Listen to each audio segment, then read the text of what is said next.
what do you say to people that say, a 30-06, a 300 Win Mag, the heavier recoiling cartridges, you got to just keep shooting them to get used to the recoil? There's no human on earth, no matter how badass you think you are, that's going to get better getting punched in the shoulder and a loud boom going off in your face. Like, to me, that's a non-starter. You're never going to get better if you think that you can go shoot that 30-06, even a 270, as well as you're going to shoot that 223. We have a test for you. Let's come do it. We'll put some money on it. Winner takes all. So I've got the infamous Ryan Avery on today on the podcast. Thanks for joining me, Ryan. I feel like you do deserve a little bit of an intro, and I think a lot of people think about Rock Slide, they think about Shoot to Hunt, they think about your relationship with Unknown Munitions, all the stuff you guys are doing there. But in personal conversations, man, and just talking about your history and seeing you, doing the mule thing and getting into packing and all that, you're a giant elk hunter, and I don't think people realize that. I mean, you just told me before we hit a record that you hunted 100 plus days last year. Yes. Yeah, and you've been doing that, and you've been doing that for. I mean, when did you start hunting, man? I got to say it correlated with I have two kids. They're 25, 22 now, 23. I hunted, the normal, always been elk hunting. I've been elk hunting since I was 8 years old, been able to follow my stepdad around in the woods, had mutual friends, started elk hunting pretty hard when I was 12, 13, 14, knew that I don't know what it's about elk, but they're going to be in my life some way, shape, or form at a high level. I don't know what it was. It's kind of like there's a mule deer colt, Robbie's the other side of Rock Slide, and that colt to me they're weird. Those are weird guys. Like the working man, they're elk hunters. Yeah, no, I mule deer hunters. Yeah, I gotcha. And so that's been your focus for freaking 30 plus years, or I guess going on maybe. I'm getting old. I'm turning freaking 50 this year, so I'm gonna be old. But I just started that, and I hunted the 2 weeks, 3 weeks, and it's funny too because you go through cycles. I only hunted with a stick bow for elk for 6 straight years. That's all I hunted with when I got out of the Army. And then I figured out that it wasn't a very rewarding career for hunting, is just hunting with a stick bow. I killed, I think I killed 12 elk altogether and 6 bulls, 7 bulls with a stick bow. And I learned that it's probably not my gig. And my shoulder really told me this wasn't a long-term thing with the old stick bow. Because you have to shoot it every day. It's a skill you'll lose quickly. So, oh yeah, dude, go ahead. No, I was just gonna say it's funny to hear that, Ryan, because for sure people that know you, they associate you with rifle hunting. Absolutely. And that's a weird dynamic. I guess, like, do you have thoughts on that whole thing, dude? With even maybe within the context of Rock Slide, is it becoming more like I'm a traditional archer, I'm a compound archer, I'm a rifle guy, I'm a long range rifle guy, I'm a short range rifle guy. Is that more of a thing now, or is it always been around from your perspective? Like compartmentalize, like you're like the compartmentalizing that hunters seem to do. I think that's a good question. I think that there's probably, if you want to hunt a lot, you have to hunt in multiple disciplines. So I guess it depends. I'm lucky. I'm born, I'm not born, but I lived in Idaho since I was 6 months old, moved here from Salt Lake City, and I can always get a tag. So I can always be elk hunting. When I was a kid, it was interesting because you could hunt both archery and rifle and muzzleloader. There were 3 distinct seasons for hunting elk. And then, as everything, supply and demands went up, everything's been cut in half, and you've been compartmentalized into having to choose. So I would think that's more of why people are choosing to be a bow hunter, stick bow hunter. Yeah, I got you. Either one, or a rifle hunter or a muzzleloader hunter, is because now you have to choose, to where before, the more opportunity, the better. The more days in the field. There's no way to shortcut it. The more days in the field, the more successful people are. It doesn't matter if you're a skilled hunter or a novice. So I think it was kind of the supply and demand issue that kind of pigeonholed people into being an archery, rifle, muzzleloader guy. I got you. Yeah, that makes sense, man. I never even thought about that explanation. I always thought about it as like a marketing thing or something like that. But that actually is just a more rational. Well, you also you'll see it in, and I hate to bring up influence, but you'll see it in influencers. They'll start out with one thing and kind of figure out that the market's a lot bigger than that, and then they'll flow into everything. But every other day, there's a guy that posts on Rock Slide, I'm a bow hunter, but what do you guys think about a 270? And you're like, well, you're not just a bow hunter then. No, dude, that's exactly my thought on it, Ryan, because I deal with, and I'm sure you do amongst Rockslide and then just in your, personal hunting, you run into a lot of new hunters, and I can't tell you how many guys come to me. I'm talking before their first elk hunt, or maybe they've gone on one elk hunt, and they tell me that they are strictly a traditional archer, or they are strictly a compound archer. And to me, in my mind, having a similar background to yours, it's like that's like my 8-year-old boy telling me he's gonna wear Nikes his entire life. Like he has no fucking idea. You know what I Yeah, mean? Like he's just dude, figuring totally. it out. You know? It, you just pigeon your hold your Indian, and it's funny because they'll live in, but there are kudos to those people that just stick with the stick bow. That's it. I Hmm. got much respect for them, and no matter what they tell you, unless they're a lot of canned hunts, they're going to go hungry a lot. They're going to hunt a lot without any success. It's just the way it works. Yeah. To where I don't know. I like going out in the woods, and I'm not there for the romantic part of hunting. I'm just not. I don't care about the scenery. I don't care about the majestic. It's funny I say that because it's pretty badass now that I have mules and being out there with mules and Sure. seeing them in the backcountry. It's almost like that's what we're supposed to do. But when I go hunting, my end goal is harvesting. I hate the word harvesting, but harvesting, killing an animal. Yeah. That's my goal. And if I don't, I'm not there for romantics. I'm not there to waste my time. I got a lot of irons in the fire like you do. I want to kill something that's mature. That doesn't ever have to be big. Me and Robbie talk about this a lot. I don't have to have an animal that scores 360 inches. I just want a very respectable animal that's mature, that it's not a spike, it's not a 4 point, because elk are heavy. I don't want to waste my time. If I want to just shoot an elk, I'll find a cow by the road, shoot a cow, Sure. load it up, take it home. I'm out there to. I don't know if it's matching which widths with the bigger bulls, but obviously there's less of them. I can't say they're the smarter of the animals because they are a herd animal. And if you find the elk, generally when I'm hunting them, you'll find some bulls. You get in November, you're looking for herd bulls, but it's. I'm not out there for the romantic part of I have a bow and I killed this animal with it, which is cool. I've done that. I'm Yeah. out there to actually harvest the animal. So whatever tool that is, that's I'll be most successful. And to me, and I think most people agree, a rifle. The rifle is the way to be the most successful. Sure. Yeah, just from a practical standpoint, 100%. But no, it's funny how you say it like I'm not in for the romantic aspect. Do you Mm-mm. think that's really true, dude, or do you think that's a given? Because the type of it's not like Given. you're not out hunting. I mean, you're not out hunting elk in a high fence all the time or something like No, that. no, but You there's know? there's a I guess there's a caveat. There's more to that story. What I crave, what I crave, and I think you would crave this, and most people, and it's what people go when you're in the tabletops or whatever, where you hunted in the Yeah, flat the top. flat tops. Yeah, the The wilderness deal. I crave unmolested elk in remote places. Yeah. That's not. I mean, I guess people would say that's romantic. That's not romantic to me. That's just my goal to hunt un you know unmessed with, unpressured elk in remote places where they may not be the biggest genetics. We're not hunting New Mexico and Arizona where they're just Sure. Utah. They got better. North Idaho, Central Idaho. They don't have the biggest genetics. But like I said, I'm not looking. I don't need to shoot a 360-inch bull. I just want to shoot a 5, 6, 7, 8-year-old bull living on his own terms, in the middle of nowhere. I don't. I guess some people may see that's romantic. I guess I don't need these big scenic views, and I don't even think Yeah, about yeah, that. yeah. Or you're not dwelling on it. You're dwelling Yeah. on the goal. I get that, dude. Well, there's no I way. Go ahead. no, you're good. You go ahead.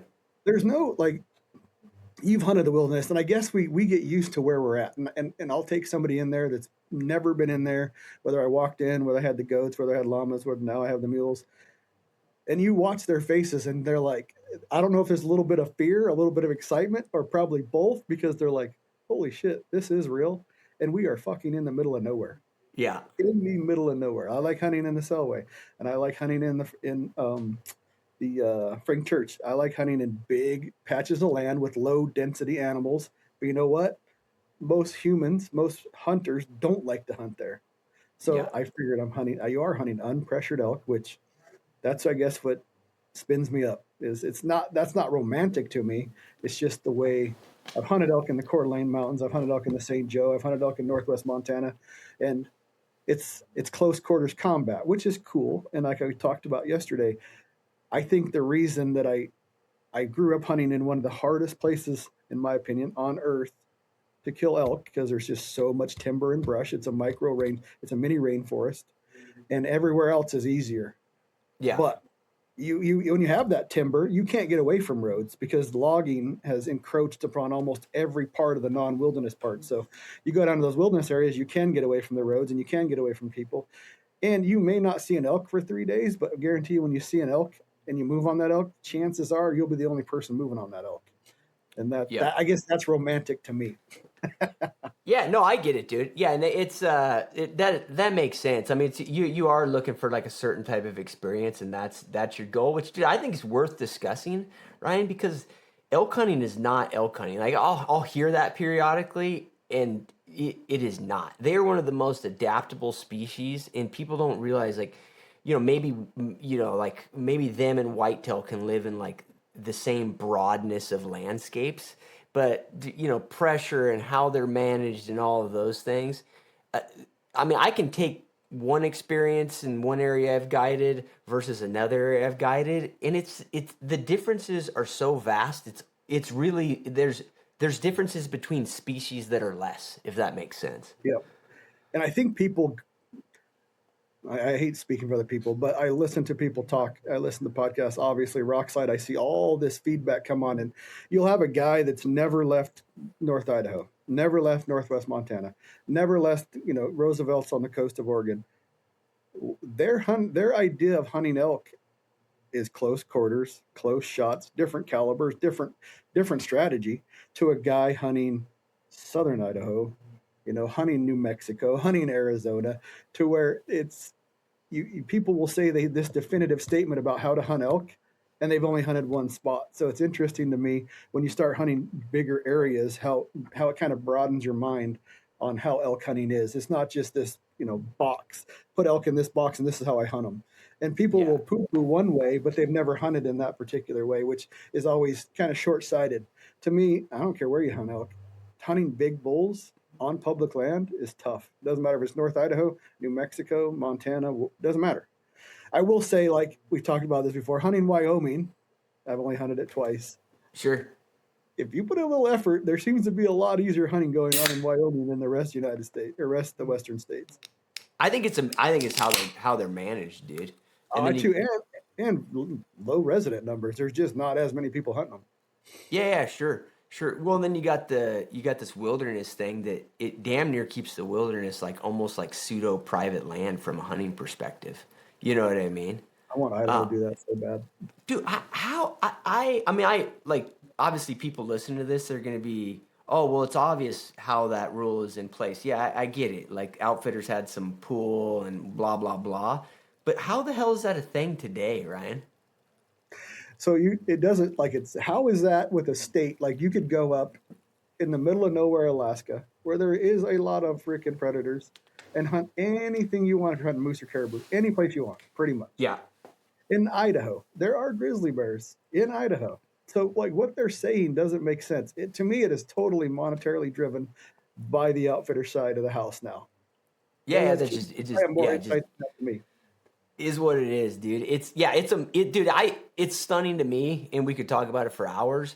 That the outfitters have been able to keep it together, because, dude, reflecting on communities of outfitters that I've dealt with, and there's great guys in the business, but they're usually very dysfunctional. You know what I mean? As like as an industry group, and how they've been able to retain that rule there, and it may just be that there hasn't been that much pushback on it. You know what I mean? Big Yes. funded legal pushback on it. But I find it stunning that that is a rule, and we kind of glossed over it, man. But some of the people listening may not know this, know what we're talking about. But in Wyoming, you can't hunt the wilderness unless you're guided as a non-resident.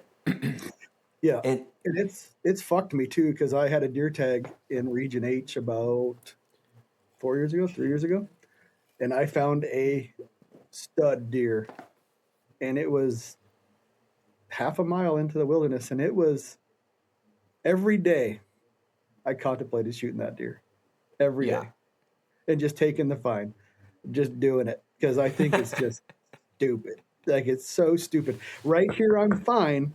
As soon as I cross this imaginary line, I'm not fine. That's absurd. Yeah, and it's public land, public access. Yeah, dude, it's crazy. I haven't looked at him, dude, but I'm guessing there's a 30-page couple strings on Rockslide about that one. There is. It's brought up Yeah. as soon as somebody like me finds an animal and they come back out at the end of the season and they're like, I didn't do this because of this stupid law, and then it kicks it off and both sides come into it. And it is what it is. I do believe it's monetarily driven from the outfitter side of the house in Wyoming, and it is what it is. It's a lot the man's law that makes no sense. It's like this corner crossing law. It's so crazy. Or it's Yeah, oh got yeah. yeah. But I would. yeah, I think in the future, I do think that somehow somebody gets repealed and gets thrown out. I still think that'll happen. Maybe not, but the wilderness in Wyoming. their wilderness will be somehow null and void. My gut tells me that. I don't know why, but it makes no freaking sense. Just none. Yeah, yeah. No, dude, I'm with you on that. Like if that's still there in 10 years, I would be surprised. But man, I get it from a residence. I think the challenge, I think the issue is you got the outfitters incentive, which they obviously got an economic incentive. And the thing, dude, we could get crazy nuanced in this. What people don't realize is that speaking as an outfitter, a high success wilderness elk hunt is way cheaper to operate. So you'll hear this like, well, they don't have a giant. What's their giant incentive? They're going to book their hunts anyways. It's like, well, guiding hunts that in 72 hours you're going to kill bulls and you're going to start packing them out of those wilderness camps. That type of hunt is so like exponentially harder or easier to outfit than a hunt that half of them are going to the end. You're going to be in that wilderness for 7 days. You're going to deal with the emotional up and down of the camp. Some guys aren't seeing elk, some guys are. That it is hard to run that shit. But when you have high success, like your cost structure is way lower, your guides are happier. There's a giant incentive to keep it the way it is. But what I was going to get at is the residents are aligned with that. You know what I mean?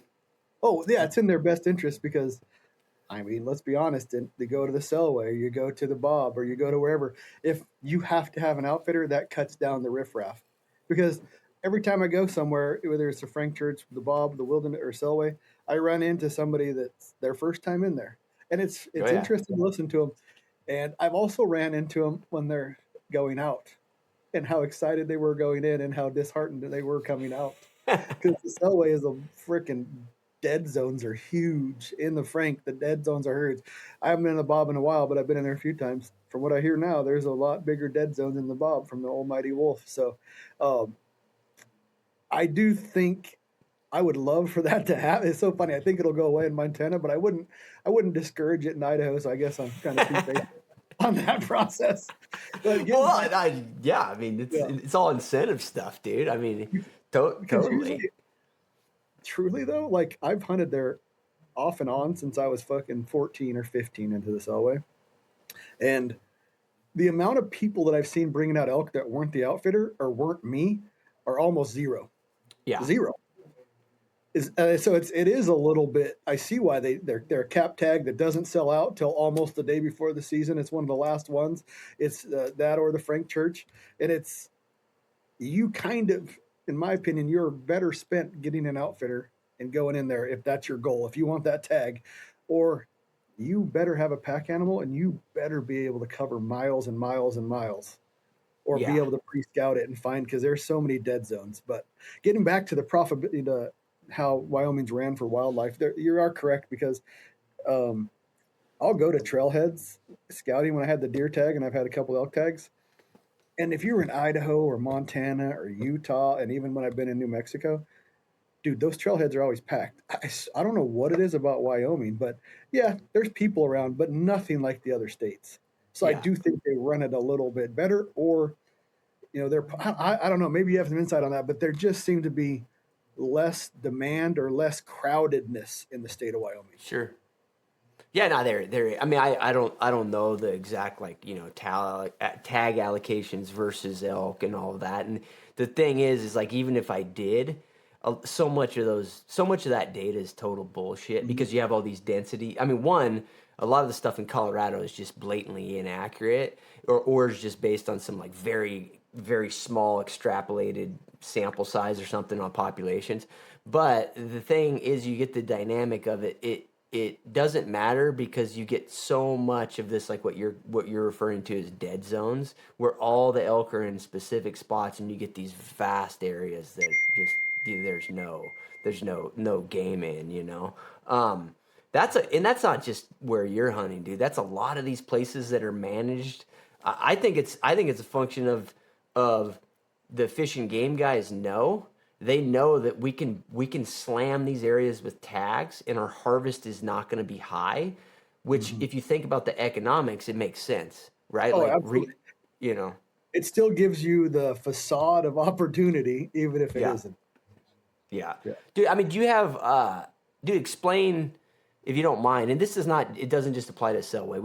What you're talking about applies to the flat tops, the San Juans, all these big wilderness like heavily hunted shit in Colorado too.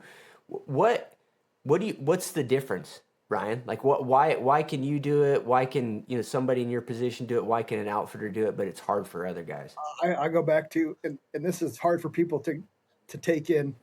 There are better hunters, but if you dime out hunters that are super successful, it's time in the field. So I Yeah. just said the key to my success, if I truly believe, is I've hunted there since I was 14, 15. Yeah. I seen, and there was never even people was like, oh, the heyday before the wolves. The Selway has crap soil. It's like basalty. There's not it's not like a grocery store like you get in some of eastern Montana or some of the great places in Montana. Sure. There's just fucking grass everywhere. This is Yeah. not that. It relies, people bitch about the burns in there, but it relies on those burns to get the vegetation, enough vegetation to support those herds. But there are very systematic places where you go in there and they're 12 to 14 miles from the road, on Yeah. average. I would say 10 or above from the road, and not a leisurely walk in the park in, Yeah. Yeah. convert up and down. So I have a pretty good indication of where they'll be. I have hunted elk from 14, and you know this to be true. If I talk to anybody that's hunted a species for a long time, you get gut feelings about things that make Sure. no damn sense to anybody else. But I think these animals will be here before either a vegetation change. There's a different edge in there. A burn went through it, changed it from I truly believe there's deer friendly burns and there's elk friendly burns. How that vegetation lurks after the burn, was there going to be more deer and elk? And you kind of pick up on that thing over a while where, oh, this thing burned like scorched earth. When every time I see a scorched earth burn, it seems like the elk are always back in there before the deer. Oh, Always. okay.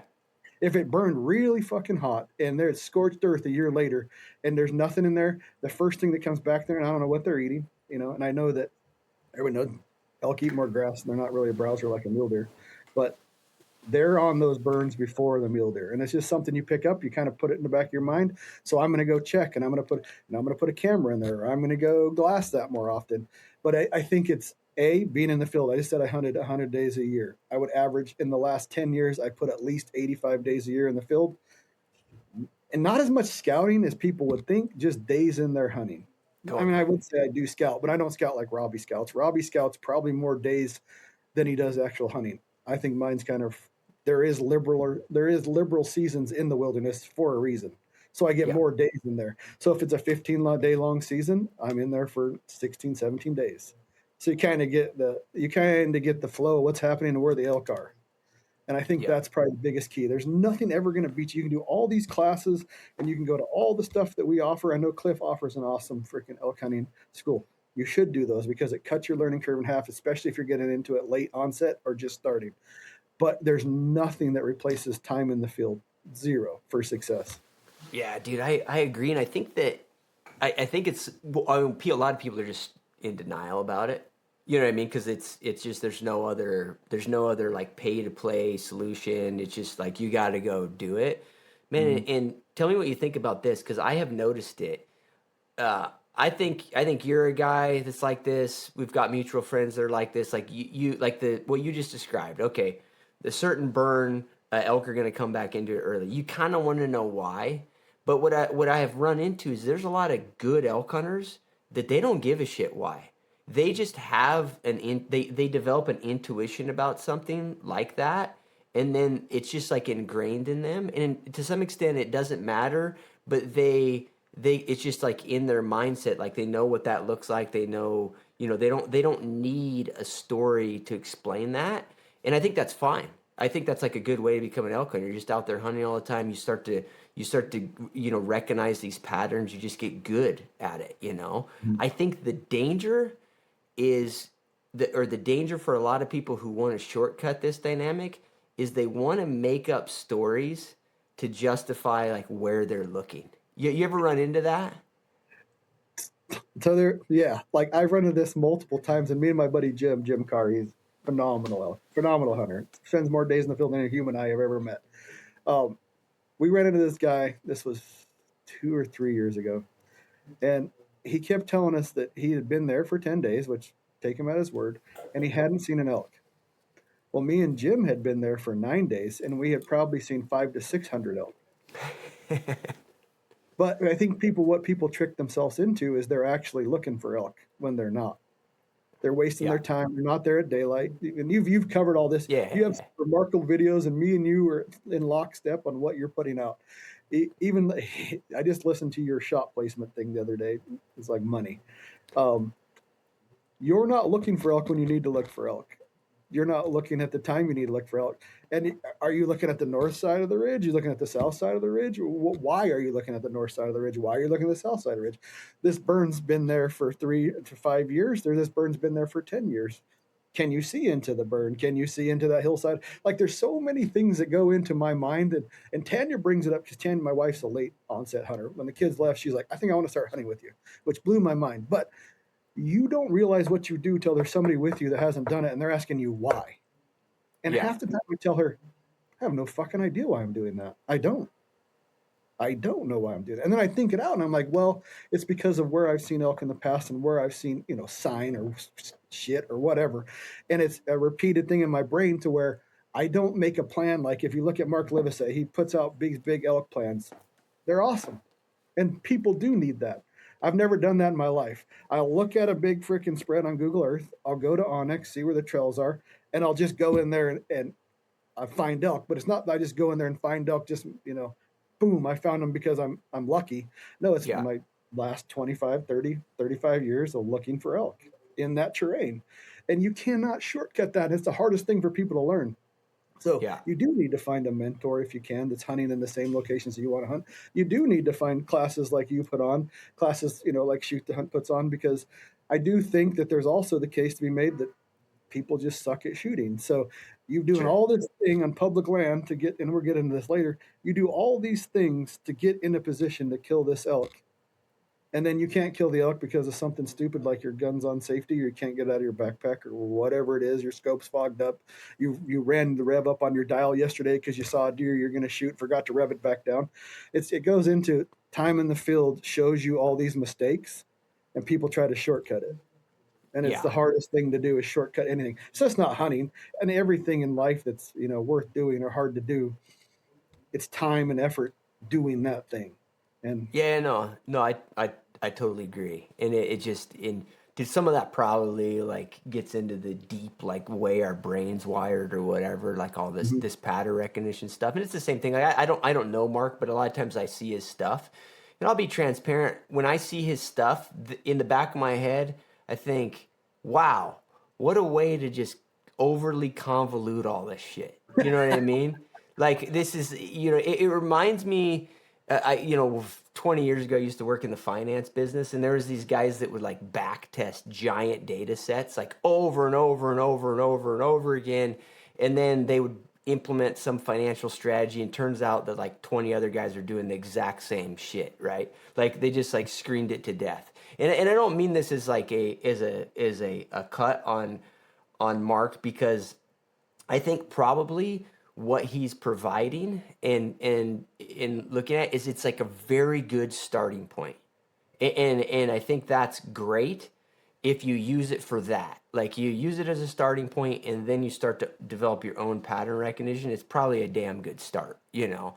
But I think I'm biased because my intuition is like, man, I've rode into the mountains with old guys, including my own father, that says crazy shit like, "Oh, that's just like that's like a bully spot," or like that's an elky spot, and Okay, then half that's the time there's a fucking elk there. You know what I yep, mean? And it's like that doesn't he doesn't know what onyx is. You know, you know what I mean? Like, and so, but a lot of time, you know what I mean? So I think there's like a happy medium where like, yeah, you can probably shortcut some stuff, but you got to just figure it out, you know, dude. But let's talk about what you just touched on, dude. Let's get into like the shooting side of things, and then you know outside of like finding elk and all that stuff, like actual the stuff that you've seen because you're not a guide or an outfitter, but I imagine you've seen hunting situations go south more, you know, more than a lot of guides, just because you've hunted so long. So you're hunting with other people, you're hunting with yourself, you're hunting with family, friends, whatever.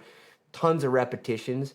Like, what's the main thing, Ryan? Like, what are the main things that guys fuck up when they get that chance? just not having muscle memory process. This goes. You've been to the shoot to hunting school, so you can tell me where I'm wrong. Is not having a process. And it goes back to what you said about Mark. I think humans love checklists. What Mark provides is a checklist. Okay, I'm going to go into the wilderness. I've never been there before. This is the checklist you need to go through. Can you even get to that? Can you even go that far? Well, I think it's the same on rifle side. And I hate bringing up my uncle, but he is a prime example of a checklist and no muscle memory and having once you put in a little bit of stress and you've seen it in the shooting school, people lose their minds. Well, if you see a big bull elk, or it's the first time you ever shot an animal, or first time you ever seen or shot at a cow elk, Murphy's Law shows up. And the biggest Mm, thing that to me that shows up is, I would say, probably not concentrating on the actual shot and having it's not tunnel vision. I would say it's like panoramic vision. So you're not focused on anything. You're yeah. just breaking the shot for no damn reason. And it's I've seen this. I don't even know how to paraphrase this out of my I guess brain power. Shooting shots. What I've seen from people multiple times is shooting shots. They just yank the trigger. They're not even. And people say this don't happen, and we have really short memories because this has happened to me multiple times with multiple different people where they're shooting at an animal and it's just say it's 300 yards, which long to some, not as long to other, and they are so wound up because they don't have a process because this is like maybe the 10th bullet out of their gun or the 15th bullet out of their gun. They just get on the animal and shoot, and hopefully they hit it. Hopefully they hit it in the vitals, but a lot of times they hit it in the ass or foot. You see it with bears a lot. I've seen lots of bears get shot. Why in the hell do people shoot bears? And it seems like off the charts in the foot because they're not Yeah. aiming at a spot; they're aiming at the Sure. bear. Just a But why blob. do Yeah. yeah, and I also know the same. Another relative of mine has a habit of shooting animals in the horns. So it's about they don't have their process. When they get there, they're trying to do it all at once instead of just focusing on the shot, breaking the shot, watching the hit, racking the bolt. We don't envelop the muscle memory. So how the hell do you think you're going to be able to break a shot when you've only done it a handful of times? I just don't think we prepare enough by the time we get there that when the shot does happen, we're focused on 50 things instead of one thing. Yeah. I And I mean, don't dude, mean one thing is, I mean one thing like colloquially. I mean one thing that there's a step for everything. yeah. Like you go into the shot, like why does it happen every year? And this has happened to me. I'm fallible. I'm human. I have revved my scope in the past and not revved it back down. Yeah. There's a video and I'm very honest. I'll say it on the podcast. I have shot probably around 100,000 rounds in the last 10 years or more bullets out of my rifles, mostly 223. 3 years ago, we had these cow elk, and one thing that took me out of my process is I've never shot in a group setting like I did that day, and I didn't load the gun. So there's three of us sitting there, cow elk. We go to shoot, and if you've ever shot with form, he has a very unique way of where you group shoot cows, and group shooting cows in a herd is very hard. So because I'd never been in that scenario or that setting, I forgot to chamber around. So Yeah. we did our thing, we did our countdown, we all shot, mine just went click. But what helped me is all the muscle memory. I didn't freak out. I didn't do anything. I racked the bolt, shot the animal. It was 782 yards, and I shot it perfect. It fell down. I mean, almost DRT. So it's like, but if I wouldn't have had that history, wouldn't have done my homework, then wouldn't have done all the stuff to get the muscle memory down, would I have broke that shot? Would I just loaded the gun? And I mean, I didn't I don't think my heart rate raised at all. I went click, I reloaded the gun and shot. Yeah. So I think it's building that muscle memory and having a process.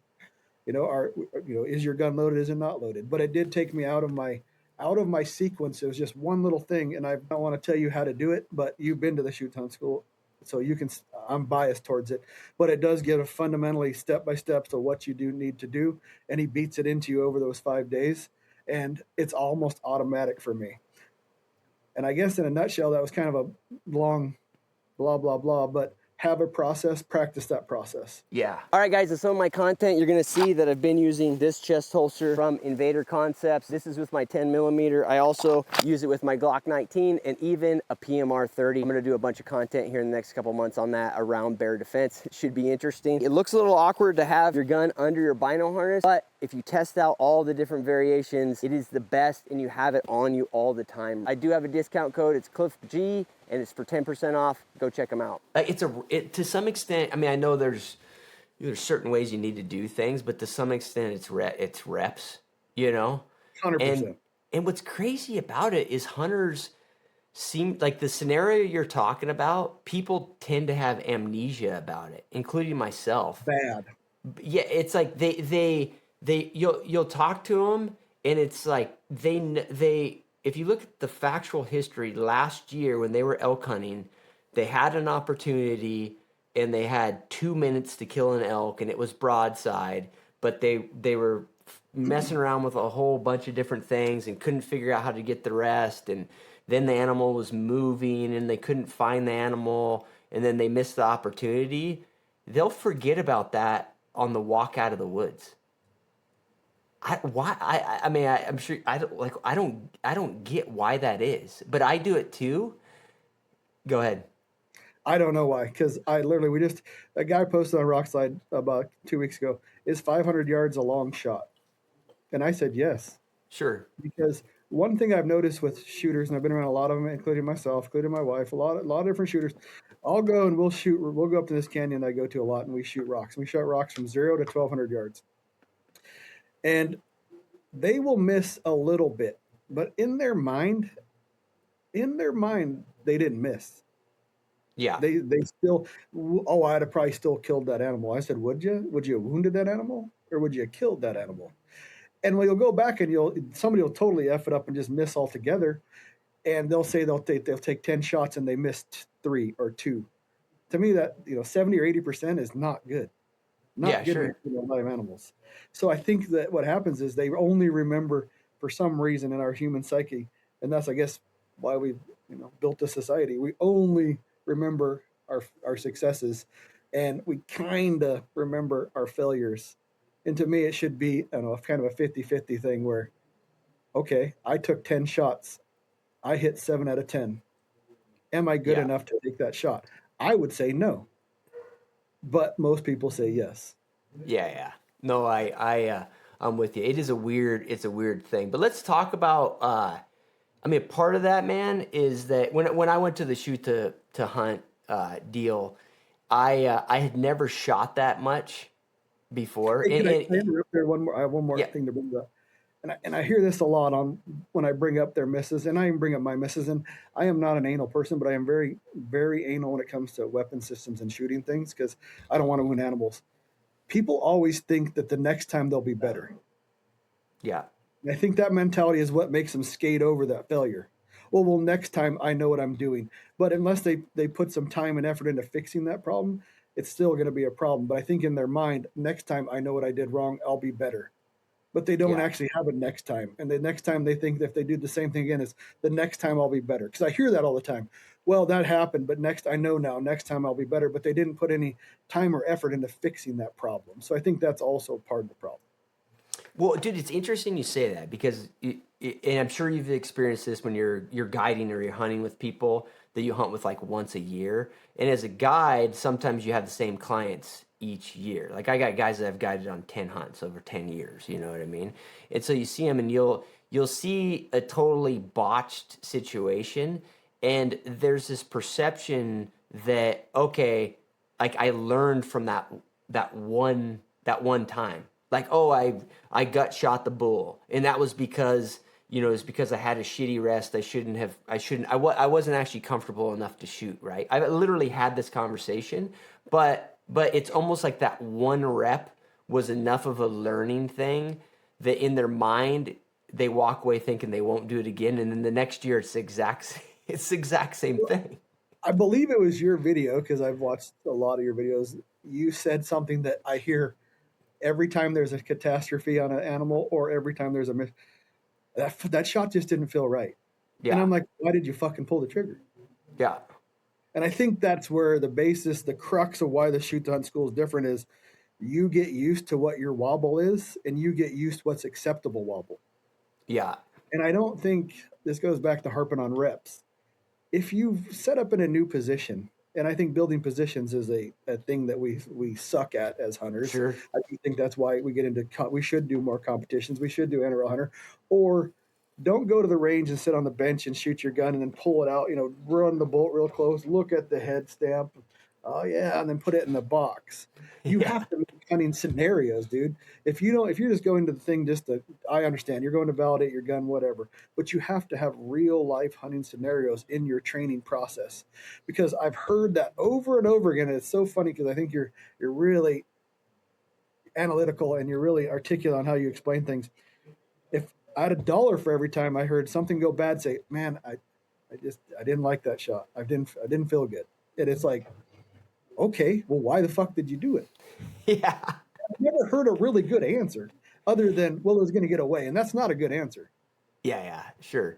Yeah, well, for sure it's not a good answer, because in a lot of situations, like when you handicap the risk, you're like, well, now it sure as hell might get away forever now. Now we don't have a chance to find it again, whatever. But, I mean, what you're talking about, to reiterate to people, I mean, I have been on hunts, Ryan, I'm sure you have too, where we've been grinding for 6 or 7 days, get an opportunity. It's not even really time sensitive, but the frustration, like you can watch a guy, and as a guide or you're hunting with people, you get where you get a little skill set where you can try to mitigate this and stop it, but you see this buildup of anxiety, right? Like, oh, they're trying to shoot over the rock, and then they can't get that, and so they're moving around over and over, and it's just like you're literally, as a third person, you have this ability just to watch, and you're like, wow, I'm watching like the skyscraper tumble like right in front of me right here, right? Mm-hmm. But it gets worse and worse, and then boom, you hear a shot, and it's like, what, like, like, how'd it feel? It felt horrible. And it's like, why'd you do that? I think, and they'll say, I don't know. And a lot of times it's you did it because everything was going south and you wanted it to be over. Yes. It's totally irrational. Like, I'm talking like $10,000 in 6 days of your life grinding around in the mountains, and you decided that you just wanted it to be over. Sounds crazy to say out loud, but it's a thing. It doesn't. I had a kind of a scenario where a good friend of mine, he shot this bull and he hit it high and dead center, but beneath the spine. And it was out there with all these cows, and it fell down, and it was like his relief was there. Like, you could just say, because it was a grind, dude, and it was sucky. And This was after day 7 or 8. And I look over there, and this bull is not only back up, Cliff, he's trying to fuck this cow. You're like, shoot it again, dude. And then he thought he was done, and he had an absolute come apart that I have never, ever witnessed in the woods, like hyperventilating, shaking. And he shot multiple more times. I'm not going to go into how many. He finally killed the elk. And I've never seen somebody so spun up, because I think his mind clicked off, and he was done, and he was happy, and then boom, he is right back into the game, and his mind couldn't process that. And people say that shit doesn't happen, and it happens all the time. More common than not. And I'm sure a lot of people listen to this, they're like, oh, you're talking about buck fever. Yeah, kind of. But there's more to it. You know what I mean? I mean, Yes, I've seen buck fever. He was good. The elk was dead, and then I said, "Ooh, the elk's back up," and his mind could not function again. Like it turned off almost his appendages, and he was incoherent, shaking uncontrollably, and I'm like, this is not good. And it took him about 45 minutes to spin down, to get him to a point where he wasn't almost hyperventilating.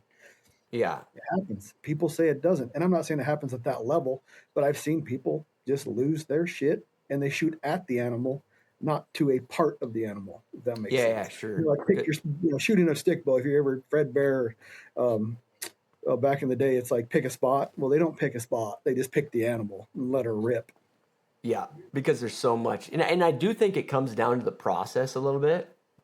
Like if you're focused on the process, and then you have like things that interrupt, because that's the reality of like hunting situations. Like things interrupt, right? Like yes. I was actually. This may sound like I'm kind of tooting my own horn a little bit, but there was a video. I shot some cows with a buddy of mine this last fall, and there's a video. He's videoing me, and I'm watching this cow. This cow was like 150 yards from me. We're rifle hunting, and I'm sitting there, and it's taking me a long time, and I can tell he's videoing it. And I could tell he's wondering like what the hell I'm doing.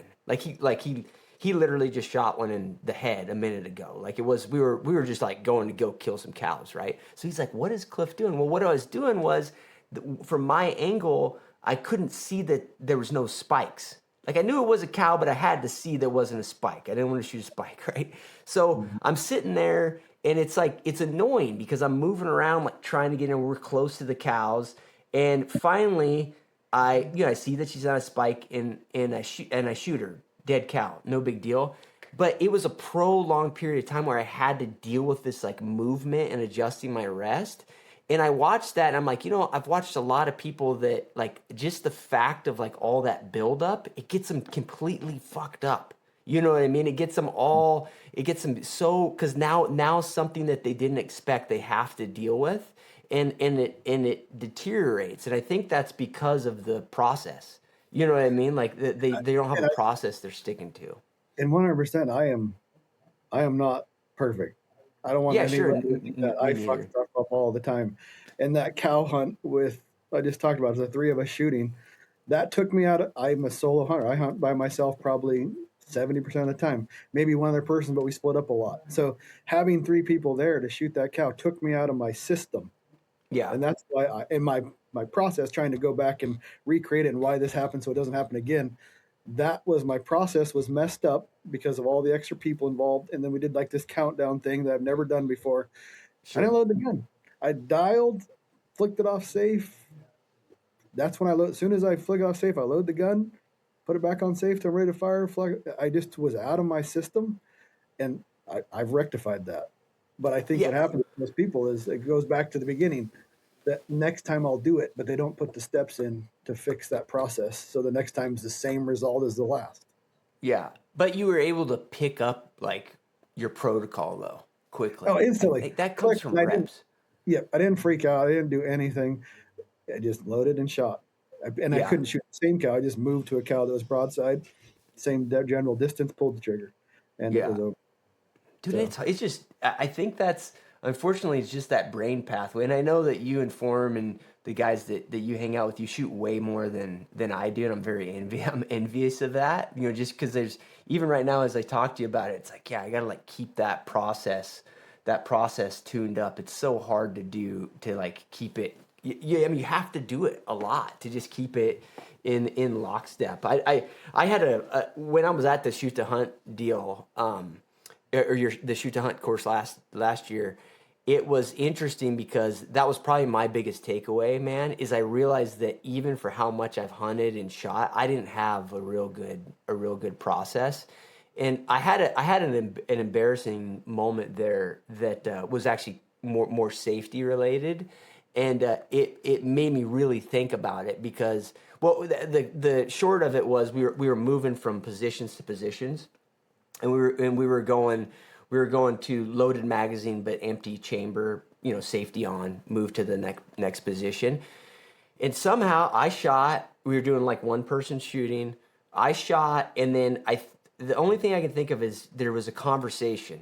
Like, after I shot, there was a conversation as I got up. The Mm-hmm. gun was on safety, all of that. But when I got to the next position, I, before I got in, built the shooting position, I racked the bolt and I had a round in. And I wasn't, it just hit my mind, like, how did I fuck that up?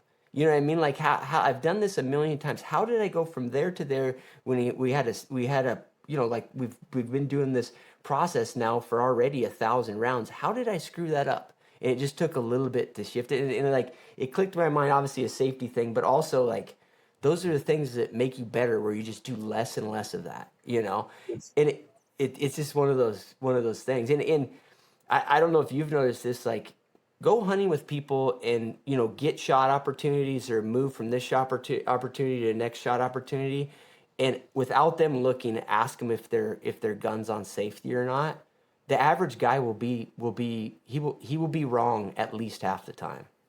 Exactly. And if you do many comps, they build in a different, they want the bolt back mag out.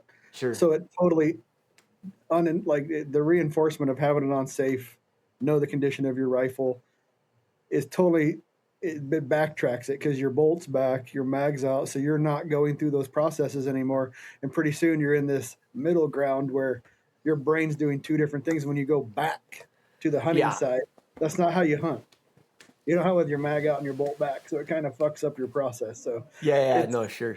I've seen both sides of that, but when he'll do it, and I don't know if he did it in your class, but he'll say, what's condition of your rifle? And then people check, and you're right. It's about 50-50 for the first couple of days.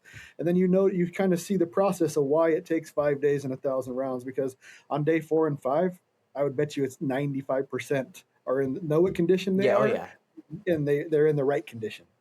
Yeah, I think you're right, and you see that progression. But it's funny because maybe that sounds like a small thing to people or a big thing or whatever. There's obviously the safety component of it, but in terms of lost hunting opportunities, man, it's another thing that we have amnesia about. Like, how many animals you think you've seen that survived the season because the guy thought it was off safety when it was? A lot Yeah. more. I'd even say if we were to say like all things factored in for human error, it's probably 50% around the hoof because of a human error. Yeah. At least. And I'm even be a little bit giving them a little bit because I know what I've done and I've known what I've witnessed, and I'm not special. And I've witnessed so many rodeos that didn't have to happen. Yeah.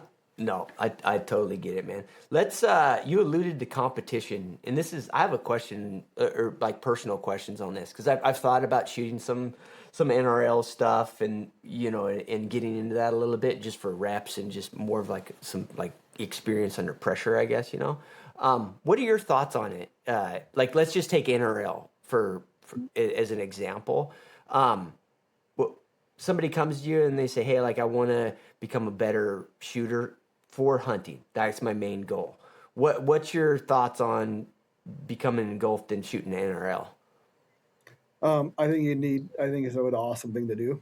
I would also state this caveat because don't game it. And I'll say this: I've only done two NRLs in my life. Okay. So, but there's a gaming process to every one of these competitions. Take your rifle, basically take what you're going to hunt with. If you're not hunting with a triple pole or you're not hunting with a double pole, bipods, don't take them. Get better at the system you're going to use while hunting. And you're going to see, I do think the NRL Hunter is probably one of the best because you do have to find animals. They don't give you any ranges. You're a blind stage. You walk up there, you have to find the animals in whatever stage and however they set it up. I think it's fantastic for people to do that. But where people I think go wrong is gaming it. Yeah. Unless you're gonna be John Pinch and you're gonna devote your life to it, don't game it. Take your hunting system, use it. You will get better because it puts a little bit of the key to this. It puts a little bit of stress on you, like hunting does, and you'll see where you're flawed and take notes. Like even if it's just a voice memo when you're done with a stage, because I did this. Tanya does this. Take a voice note. What did you fuck up? What did you do good? And I think that way you're going to get a lot better, a lot faster. To where people go in there and gaming it, or you see all the people are having 2 or 3 tripods in their backpack and a triple pole and 2 tack tables. To me, you're not learning anything on how you're going to kill your elk unless you're going to do that, which I would guess 90% of people aren't.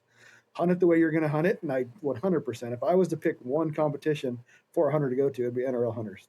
Yeah. So let me flesh that out a bit. By gaming it, are you specifically talking about rest stuff? So go ahead. There's a reason like they banned 6 millimeters. 6 millimeters are fucking low recoil. We'll probably get into that a little bit. Low recoil and fantastic at spotting shots. So don't build a gun just for NRL Hunter when you're going to hunt with a 30-06 or a 300 short mag or 7 PRC or whatever it is. And don't make a heavy gun to negate that recoil and then add in 2 tripods when you only pack a tripod and that tripod's a whatever. It's a 1 pound tripod. Don't use something that you're not going to use while you're hunting, because that does you no good when you're meant to break that shot on the trophy elk or bull or whatever, or deer, whatever you're shooting at. So don't game it. Hunt with whatever you're going to take in your backpack and whatever rifle system you're using. Yeah, and dude, I hear you. I can only imagine like the social pressure though, because you're going to be bad. Like, it is bad. Yeah. Yeah. Let's just we're all competitive. I'm super competitive. Sure. I would love to shoot more comps. I don't have time. I do not have time to do it. I want to do it. Everybody around here is doing them and I hear about them, but I want to, this will sound like, I want to be in the woods. Sure. I don't want to be out shooting still targets. Will it make you better? I feel like I do enough to negate when I'm going to shoot at something, it's probably going to die. That sounds boastful, but that's just the way that I've set up, trained. If you're just getting into hunting or you think you're lacking, you don't want to go to a course like Shoot to Hunt course, I would go get in 2 or 3 or 4 NRL Hunters. And it is very hard not to get it. You're never going to beat John Pinch. You're never going to beat. You're just not, because they live to do that. Yeah, so and there's nothing wrong with like. Absolutely not. Those are great. They're great humans. Yeah. But those dudes live, eat, and shit competition shooting. That is what they want to do. If you want to do that, go do it. It'll only make you better.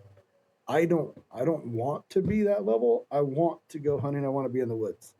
Yeah. I want to be around less people, not more people. So that's also kind of my dilemma.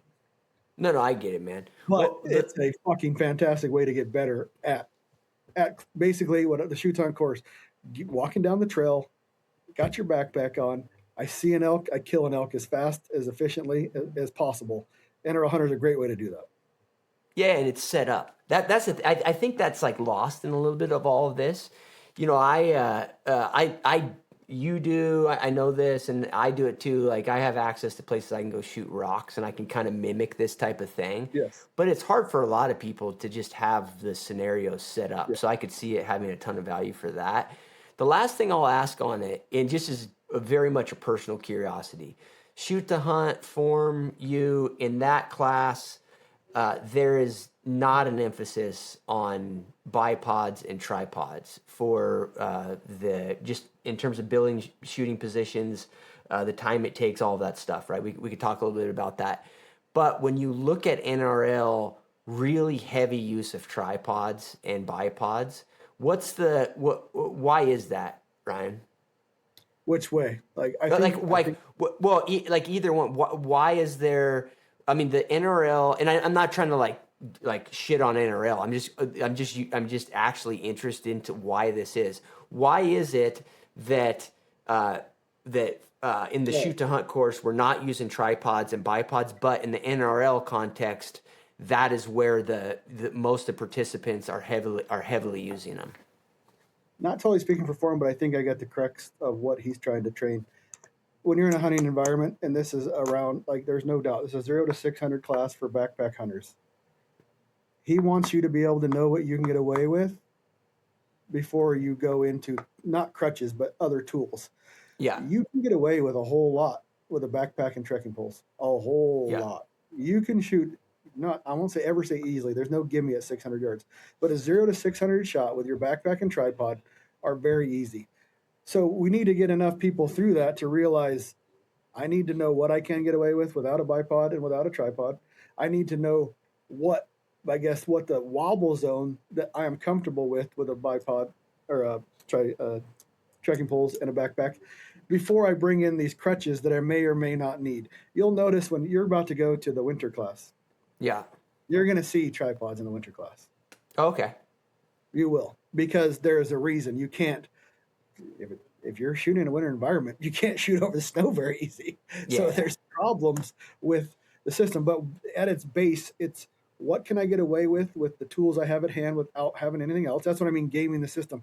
And then I can get much better if I need this tripod or this bipod. Yeah. Because it's true, if you like you're shooting off a brick and a pad on a brick and a rear bag. That's all you're shooting off in the shoot hunt course, and people can shoot phenomenal groups off that. So I guess it's breaking it down to bare bones to show you what tools you do not need to get to a level that you're very competent before you bring in all the crutches and tools. I guess that's kind of the crux of why he does that. Yeah, and stuff that takes maybe a little more time, and you got to carry and all that Well, stuff. You've been in the guy. You've seen this more than me. You've guided more hunters, but I've seen this a lot. This guy will walk up to something, and there's a fucking rock or a stick or a limb, and he'll start busting out all this shit that he does not need. Throw your fucking pack over the top of that whatever structure and shoot the fucking animal. But no, they gotta trigger. Either they're trying to figure out how to get in the prone, how to use their tripod, how to use their bipod. When God built them a bipod tripod right there, all they got to do is use it. And I've seen that so many times, and it makes me chuckle to myself because we're now the tripod's a thing, so I have to use it. Well, do you? Yeah. I have to use that bipod. Do you? I have to use a rear bag. Do you? Will that bino harness suffice? Probably. Yeah. So it's kind of breaking it down to, we need to break you down to show you what you can get away with before you bring in all those other tools. Yeah, it makes sense, man. And there's a weird break in the feedback loop that I see with rests. And so I have seen in the last like 4 or 5 years, I've seen for sure more hunters dragging along big tripods in the mountains.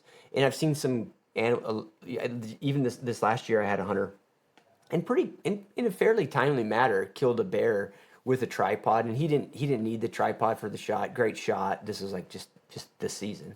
So it's not that it doesn't work, but one thing I do notice is that if guys are carrying it and they've been thinking about using it, they want to use it. And it's really weird, Ryan. Like I've had this is a little bit more on the business side of things, but there's certain types of hunts when you're guiding, no opportunities are going to be 5-minute opportunities. They're only going to be, minute long opportunities or whatever, the different hunts are like this, right? So I've had situations where people actually had 3 opportunities. And then when you talk to them at the end of the hunt, they tell you that, oh, well, I didn't get an opportunity. It's like, no. Your definition, because what you're choosing to use has defined what an opportunity is. And part of that is your focus on this equipment. It is. And you'll notice that those people, do you think that they'll have bad fundamentals in the prone? Do you think getting them off the ground on a tripod is going to help that scenario or hurt that scenario? Right. And they don't see that. They just see this cheat code. And to me, there's, we have a circle drill. And I'm not trying to pimp anything. You can print these off and shoot them yourself. We sell a pack of these circle drills, and it's the hunter's drill. And it was Carl invented it. And I think every hunter should print these off. You can go to Shoot to Hunt. We ran through a scenario how to do it. The instructions are up there. Go shoot that. And you should be in the 12 or above. The perfect score is 20 out of 20. You should be at 12 and above. I would bet when you run it in the Shoot to Hunt class, the average score is a 4, which you should almost have a rifle in your hand shooting a 4. And it's just your basic shit. It's offhand, it's sitting supported, it's sitting unsupported, and it's in the prone. There's a timed, there's an untimed, and then there's kind of medley. And you'll see firsthand, these people they don't have the muscle memory, they don't have the reps, they absolutely fall apart in the time part. Well, that's you when you see an elk. So if you can't get through a simple drill, and then you're going to add a tripod into that where you're off the ground and way more unstable for most part, because most people also don't know how to employ a tripod into a shooting system. You need to, it's kind of, you need to crawl, walk, run, and people just won't fucking start off running. And I think that's human nature. You see that with everything. I want to do that in multiple things too. Oh yeah, sure. Yeah. But there's not No, generally a life at stake on the other end of the other things I'm doing. yeah, no, for sure. And I think in there, man, it's just like the key thing is that you gotta, you know, and I'm guilty of this too. You gotta construe that just because you couldn't get it done in that hunting opportunity doesn't mean that you may have, if you thought about the right way or think you probably could have got it done. That's one thing that I learned in the class. You know what I mean? And on the flip side of that, one thing I've learned from shooting a lot and in the courses is I know when I should not shoot. I Yeah, know I can't gauge the conditions. It's too far. I am too wobbly no matter what I do. But I guess the crux of that is what I'm trying to do in the class, or the class is trying to do for you, is get you to that point as soon as possible, because most humans, and this is played out in the course, and I don't know if he did this with you because everything's a little bit different depending on the students in the class. He does this thing: how fast with the way you hunt, with however your backpack is stowed and however your weapon system's stowed, how fast can you break a shot and they'll have like a 350-yard target out of antelope out there? And yeah, people will say 20 seconds or 15 seconds, or the average shot is about a minute. That person yeah, getting down and shooting, which people, we're all way better. We're all world class in our mind until tested. yeah, If you've never fucking tested yourself, how do you even know what you can do? yeah, It's pretty silly if you think about it. I'm going to go take a life, but I've never tested it, how fast I can actually do that proficiently and effectively. yeah. If we don't, and most hunters don't do it, and they don't think about it that way. Yeah, it's a super interesting thing, like psychologically, man. Because I know you did jujitsu at one time. I always use that example because if anybody, you can relate the same thing. Most males, like they think they can fight, and then they go do some, not necessarily jujitsu. Like I'm not just like putting that on a pedestal. Like whatever martial art, I'm sure is similar to this. With the first 6 months, you just realize like, wow, like I'm really shitty at this. You know what I mean? What I always tell people is what I figured out with jujitsu when I was getting in the army. I got into it is in the army and just getting out of it is now I know I'm just good enough to get my ass kicked. Yeah. That's how good I'm. Dude, but it's a good analogy because it's like, look, I mean, if that's all you ever do is if somebody all they do is they go out and they shoot a bunch of reps just to figure out where their limits are, that's a gigantic win. If they just do that, you know. And then people, well, how do I do it? It's not hard. Rockside has a cold bore challenge that anybody can get into, and it has some very good rules, and it's on a 10-inch target, and it's about a 50% win rate on people shooting, if I remember correctly, or the circle drill, or go just throw yourself into an NRL Hunter or whatever competition's local to you. Because if it's up to our own devices, for most people, we don't push ourselves. Yeah, We think we're pushing ourselves, but when you go out there and you're in control of it, we don't push ourselves. yeah. No, absolutely. One thing I want to touch on, because I've got a bunch of other stuff I want to go into, and we will get into the small cartridge, large cartridge, small caliber, large caliber debate here a bit, because I want to get in the weeds on that with you. But let's talk about shooting systems a little bit as it relates to, maybe it relates to this training, maybe not. And I've dealt, like, in my mind, Ryan, you guys have a system, and it's like, it's getting more and more encompassing. The rock stock, the teak action, optics that pass the drop testing. You've got the system, right? I do. Mhm. You know, I was just in Cody, Wyoming with the Gunworks guys. They have systems, right, that they sell, and maybe they were some of their original guys, at least in the hunting world, like selling a system. I don't know if that's true or not. You can school me on that a little bit too, but what's the advantage? How do you see that plays into training and that whole dynamic? Well, the goals to me is obviously training, being able to shoot a rifle. So we're big on training rifles. We love 223s, but a rifle that maintains, holds zero, properly set up, and it's just not the rifle scope. It's the rings. It's the bait. It's the action screws. All of it matters. Properly putting it up, Loctiting. Stuff doesn't shoot. Stuff don't shoot tight. It shoots loose. So putting paint pen or Loctite on all that system. But to get to the crux of it is once you have that, and we do have a drop test for a reason. You go back to on many a podcast on shoot on. I've explained when back in the day when I was shooting another scope, I was constantly chasing my zero. I switched to a Night Force NXS. This is 2009 or 10. I noticed instantly, because it goes back to, I'm not very anal, but I take lots of notes when I'm shooting, because I do respect animals, and there's a life at hand. I want an animal to die when I pull the trigger. So I'm pretty copious about that in my life. My wife would say that's about the only thing I'm anal about. But I did notice that this other scopes, I'm constantly chasing the zero. And forever I thought, I'm a terrible cold bore shooter. Cold. I'm a cold shooter, I guess they say, not a cold bore shooter. I come back to the gun and something in my cheek weld, whatever's happening. Switch to that Night Force, and it was like a light bulb. Okay, there is something on this optic system that is moving, and it's not me being a cold shooter. So I think that was the first light bulb, and then you can follow the history on Rockslide with form and the drop test. But it's bigger than that. Your rings have to stay put. Do you need to bond your action to the receiver? The receiver to the action? I think you do. I don't want any movement. Loctiting or paint penning every screw to get you to a system that you can shoot the same over and over, and not only in the prone, but in any possible position you're going to shoot in. And I think the number one thing that's left out of this equation, and this goes to why you can get into smaller calibers later. I hunt solo, and I hunt with other people that don't know what they're doing. That's just a fact. I want to be able to spot every one of my hits because I'm my best spotter. I know exactly where I'm aiming. I know exactly where the bullet hit. So I am the fastest way in that chain to rack the bolt and adjust. So in a nutshell, having a proper system, being able to spot your shots, being able to remedy that shot if you miss or wound it. And that's it in a nutshell. It's way hard. It's not that simple, but it is that simple. Yeah, and the thing, man, that this is something I have issues with, Ryan, is that there's a system that I like to use even before shooting with you guys. Like I've always been a Tika guy. I'm just used to that action.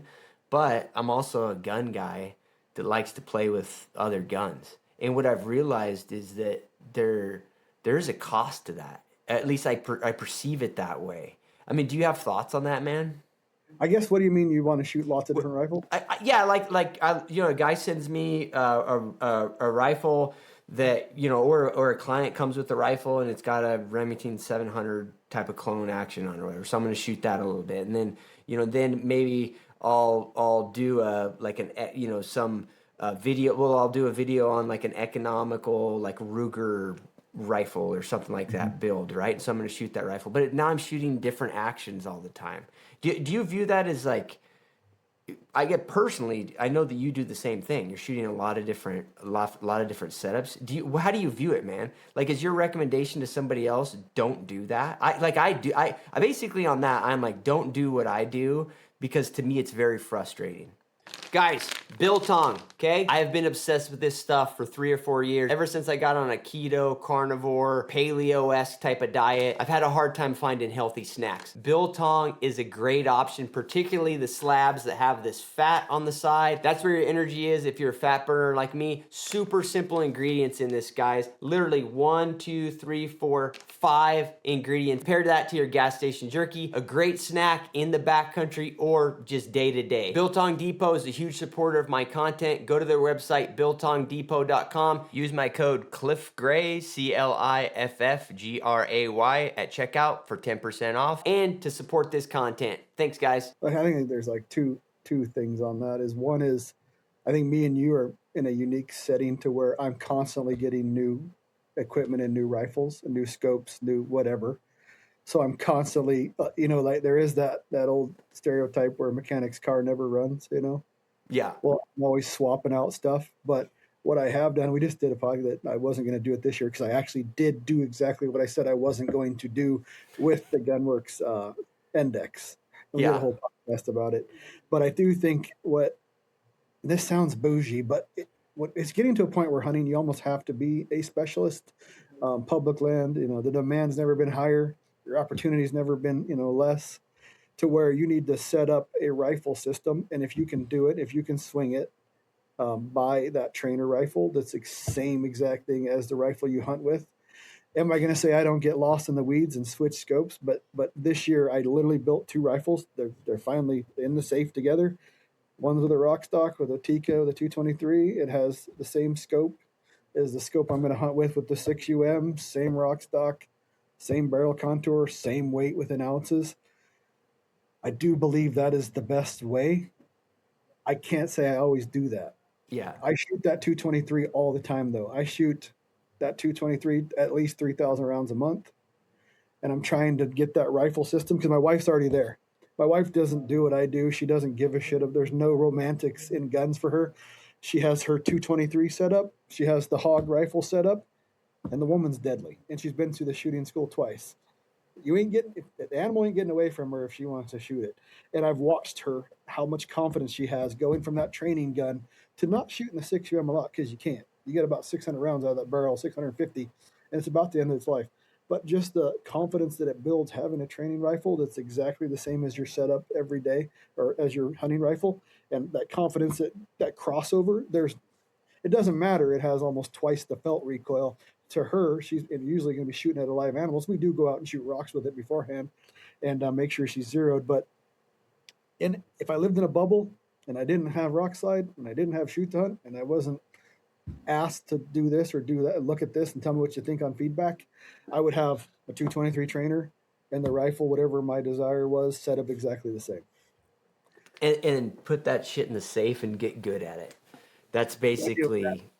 I have the rifle you shot has, I think, 23,000 rounds through it. So Yeah. we shot a lot, and it was still shooting good when you had it. Oh yeah. So you get a lot of life out of a 223, and it's about 50 cents or 60 cents a shot if you look around. So you can get a lot of experience and training out of a trainer 223. Yeah, dude, and dude, I've been having this debate with a lot of people. From at least my angle. I told you I just talked to Tim Sundles. I had the debate with him. The guy. He's on the other end of the spectrum, but once you shoot those small cartridges in the training context, I'm not even talking. We'll get into their capabilities at killing animals, including large game. But I'm talking about just from a practice perspective. Dude, it's hard. It's hard for me to take anybody seriously that's arguing the inverse from a practice standpoint, and it because it's just like there's no way I could shoot the number of rounds and work on the process and all that with even a 243 or 6.5 Creedmoor or something like that. Like I couldn't do it. No, I'll give you for instance on that this year. My daughter's 23, 22. She's never hunted a day in her life. She's never shot a bolt gun in her life. She came to me first part of November and says, "Dad, I want to shoot a deer." And I'm like, "Oh fuck yeah, let's do this." Sure, yeah. So I grabbed that 223, that same damn rifle that you used, that Jay used, that we all shot hundreds of rounds out of with a 6X Swafa. I took her to the range. Now remember, she never was interested in this, and I didn't force it on her. She never shot a bolt gun rifle in her life, and she shot 100+ rounds that day. What other rifle could you do that with? Yeah. What other rifle? She's a small woman. She's a 120-pound female. She's not shooting anything bigger than that. And her biggest fear was the recoil, even though it's suppressed. It's a 9.5-pound rifle. I've done everything to facilitate that this isn't a boomer. This won't scare her. And she was still worried about it for the first 3 shots. After that, man, she was just laying waste to the targets. Mm-hmm. 2 days later, she went and shot a whitetail at 297 yards with that same rifle. Hit it perfectly. It turned around, laid down. She hit it again. She didn't need to, and it was dead. Yeah. So it's like that in and of itself speaks to what that system can do on its own, not just as a training rifle, but if you want to take not just a small framed hunter, but any hunter hunting for the first time, and you keep it under 400 yards, in my opinion, that's about the limit for me in a 223. That speaks volumes just for that setup right there. Yeah. No, and I having younger kids than you do, like I'm going down that route right now. And my wife didn't grow up hunting, but she's gone on some hunts with me. She actually killed a desert ram a few years back that she drew the tag for. So fun hunting stuff. But I did the exact opposite, Ryan. Not 100 rounds, but getting her up to speed, with just like a I think, can't remember what she was shooting, but a 270 or something like that, and going and shooting 10, 12 rounds with her just to like get her comfortable with the rifle, and it did the exact opposite. Cause she's like, it just beats her up. She's a small gal.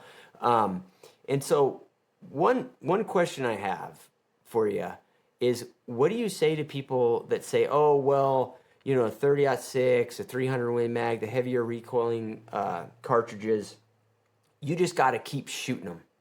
You just got to keep you got to just keep shooting them to get used to the recoil. Is that like, do you have a perspective on that? That's not how physics works.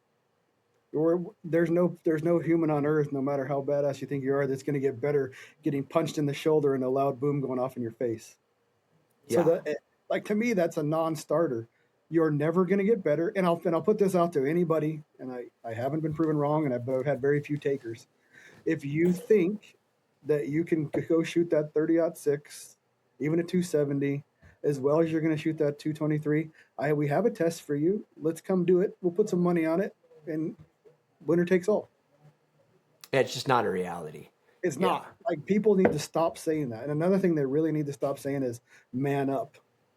That's the problem with it's the same concept, right? It's like you can just keep taking it, and then you'll get better at taking it. I mean, the reason I ask is because I know for me, it's a non-truth.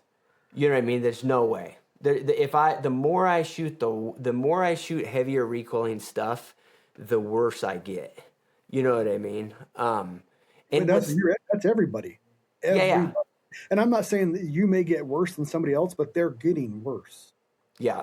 May not be as big as how bad I get or you get, but everybody's getting worse. And it doesn't have to be like huge. Like, if I gave you a 223 and a 308, you're going to see a difference if you test it. Yeah. Oh yeah. If they're like same weight, like if it's a 25-pound 308, I mean, you got to stay in the same genre. It's got to be 10-pound rifle, 10-pound, whatever it is. You're going to shoot worse with the more foot-pounds of recoil, and it doesn't have to be significant amount of recoil. Just a little bit of recoil, you're going to shoot worse. And it's like you and me are the same. The first thing I ever shot was a 270, and it was like a Parker and Hell, their featherweight, lightweight 270, and I pulled the trigger, and I said, I'm only like 10. What the fuck in my mind? Like, what just happened? And this is not fun. Instantly. To where you take my daughter, she ain't shooting 100. She just wouldn't. She'd have quit because it's not her thing. Yeah. She got 100+ rounds in one freaking day with that 223, and got real proficient real fast. You ain't doing that with 10 rounds out of a 270. No. I mean, I would suspect, honestly, that if you really did the data, get somebody safe with 1 or 2 rounds, run through the protocol, the third or fourth shot with the 277 mag or whatever, they're going to be pretty good. The 8th or 9th shot, they're going to be real shitty. And you're building in that flinch that's going to fuck them for the rest of their life if they don't get trained to take that flinch out. Yeah. No, for sure. And one thing I will say that I would tell people is, man, if you don't want to own a 223, because I mean, I know Jay's got a clone of your rifle. I've got a clone of your rifle now. If you don't want to own one, don't ever go shoot a bunch with them and have fun, because you will never go back. That's you know what I mean? You said it when you left the class, and you're like, you guys are a problem. Because when you go through that process, and I'm not selling anything. I've never told anybody to buy anything. I don't. Sure. It's not my deal. I mean, it is my deal, but I will say go and try it. Do what you think's best. And it's almost 100% people are buying 223s after going through the class. Yeah. Because they're just damn fun to shoot. And ballistically, they're pretty damn good. Well, yeah, and that's the thing is, like, I think they're the sweet spot, and you can tell me if I'm wrong. I could argue that, well, what about just shooting a 22 long rifle? What about, shooting a BB gun or, a air rifle, whatever. Like, there's extreme, there's other things you could do, but I feel like you're in the sweet spot where you're still mimicking all the things you need to learn. Yeah. Agreed. I think with a 22 I have the Voodoo 22, and I shoot it quite a bit, but it's not their same. There's not a loud bang. The ballistics suck on a 22. Yeah. long rifle. So to me, you can use it as a training device. And I would actually, if you had one, I would introduce, that new shooter to the 22 long rifle first before even taking them to a 223. And it goes back to like, oh, my day, I used, a 300 Win Mag. And I would say, if we tested you and this is where the butt hurt comes in. If you were tested, you probably suck at shooting. Just how I've witnessed it over and over again. Yeah. Yeah. And when there's, yeah, I mean, there's truth to that. And I can only speak from my own experiences. It's just, it's painful, like psychologically to realize that that's just the truth. It's, I get into this on the hunting front with people too, or whatever activity. Time doesn't mean that you're better. You know what I mean? Like there, to reflect back on hunting. I mean, there are guys that have been hunting elk for 40 years who suck at it. Like you know what I mean? And there's guys that have shot since they were a little kid that are not very good at it. And I'm still in that boat. You know what I mean? Like there's a lot of room for improvement, but for some reason we always equate time to like some level by default, So it is very interesting. And it's kind of like you have to have time and be measured. Somewhere in there has to be a measurement of how you're doing, an education. Just time in and of itself. I can walk into the woods every day. If I don't pay attention, I learn nothing about animal behavior. So what does it matter? I've walked in the woods every day for 100 years, but I didn't learn anything because I didn't pay attention. So what are you learning in that process? If you're not learning anything, it's kind of just we're spinning our wheels. And that's what anything. If you get in your car every day and before you start it, you get punched in the shoulder, you're probably going to stop getting in that car. Well, you're probably going to stop shooting if you freaking get punched in the shoulder every time a loud bang goes off in your face. You're not going to do it much. And then you're going to go through a box a year and you're not going to get any better and wonder why you missed that animal, or you didn't get the shot off, or you forgot to put the bullet in the chamber, or you forgot to take it off safe, or you forgot to spin the dial, or whatever. Yeah. I mean, and that brings to like a broader point, man. I think the reason that a lot of people aren't doing what we're talking about, regardless of like how you feel about the different cartridges or whatever and their effectiveness at killing things, they're doing it because that aspect of hunting is not fun. Really, I've never viewed sighting in my rifles and shooting as a fun part of hunting, Ryan. You know what I mean? It's almost, I think most people, even to this day, and I know it's changed as, the competitions have become more mainstream, more and more people are talking about it. More and more people are enjoying this type of shooting for fun. But I still think there's a huge proportion of guys that are like, I just want to go sight my gun in because it sucks and I just want to make sure it works. And then I want to go hunting, the fun part, Yeah, and it's like everything. Like people in the Army, everybody in the infantry, you would think loves guns. No, about 10%. So it's not like different. Not everybody in the infantry loves gun. You can even take it ever, and I wasn't in special operations, but you take it to special operations. I do know a lot of people in special operations. It's still 10% really enjoy the gun process. The rest of it's just they like what they're doing in that job, not necessarily the gun process. So it's like it's not. And if you go back to the FUD lore side of it, if you started out with a 30-06 that weighed 9 pounds, there was nothing enjoyable about it to go back and like. Right. Yeah, no, absolutely, man. So let's go ahead. I didn't mean to cut you off. I was just saying, why would you enjoy that? Because I can promise you, my daughter, she's already told me, because in Idaho you can do this passport thing, so she doesn't have to go through hunter safety. And one time you can go hunting with me and shoot an animal. Well, now for her to go hunting again, she has to take hunter safety, and she's already told me I want to shoot an elk now, so I'm going to take hunter safety. I don't think it would have went that way if I would have opened her up with a 300 WSM or even the 6 UM. It wouldn't have probably went that way. Yeah, it wouldn't have been fun. So let's talk about let's just finish up on the natural progression here on the larger cartridges versus the small cartridges. I mean, we've talked about this, man. It's an ongoing debate. And we can talk about the evidence on Rockslide and all that. I'll give you the floor to kind of talk about that, man. But in this, I'd like to hear like a framework. Do you have how should somebody think about their cartridge choice? Do you have an answer to that, man? That's a broad question. This is like solving for world peace. Let's hear it, dude. How do people come to their cartridge selection? or how should you? Yeah, how should you? Okay, to me, it's simple, and I think this is the crux of the argument of light caliber versus heavy caliber. Is will your bullet, and I think this is the debate that's been since the beginning of time. I told you this went back to Jack O'Connor and I believe Elmer Keith on big versus small. And I do think with what has changed is two things. Modern bullets have definitely changed. Back in the day, it was partitions and bronze tips, and you either had super fragmenting bullets or you had a partition. And bullets have came a long ways in the last 50 years. So modern bullets and taking back the veil. So let's go back in 1985. Young Ryan was just getting into the hunting scene. There's no internet. I had to wait for a magazine to come once a month and read about that cartridge. So we had gatekeepers.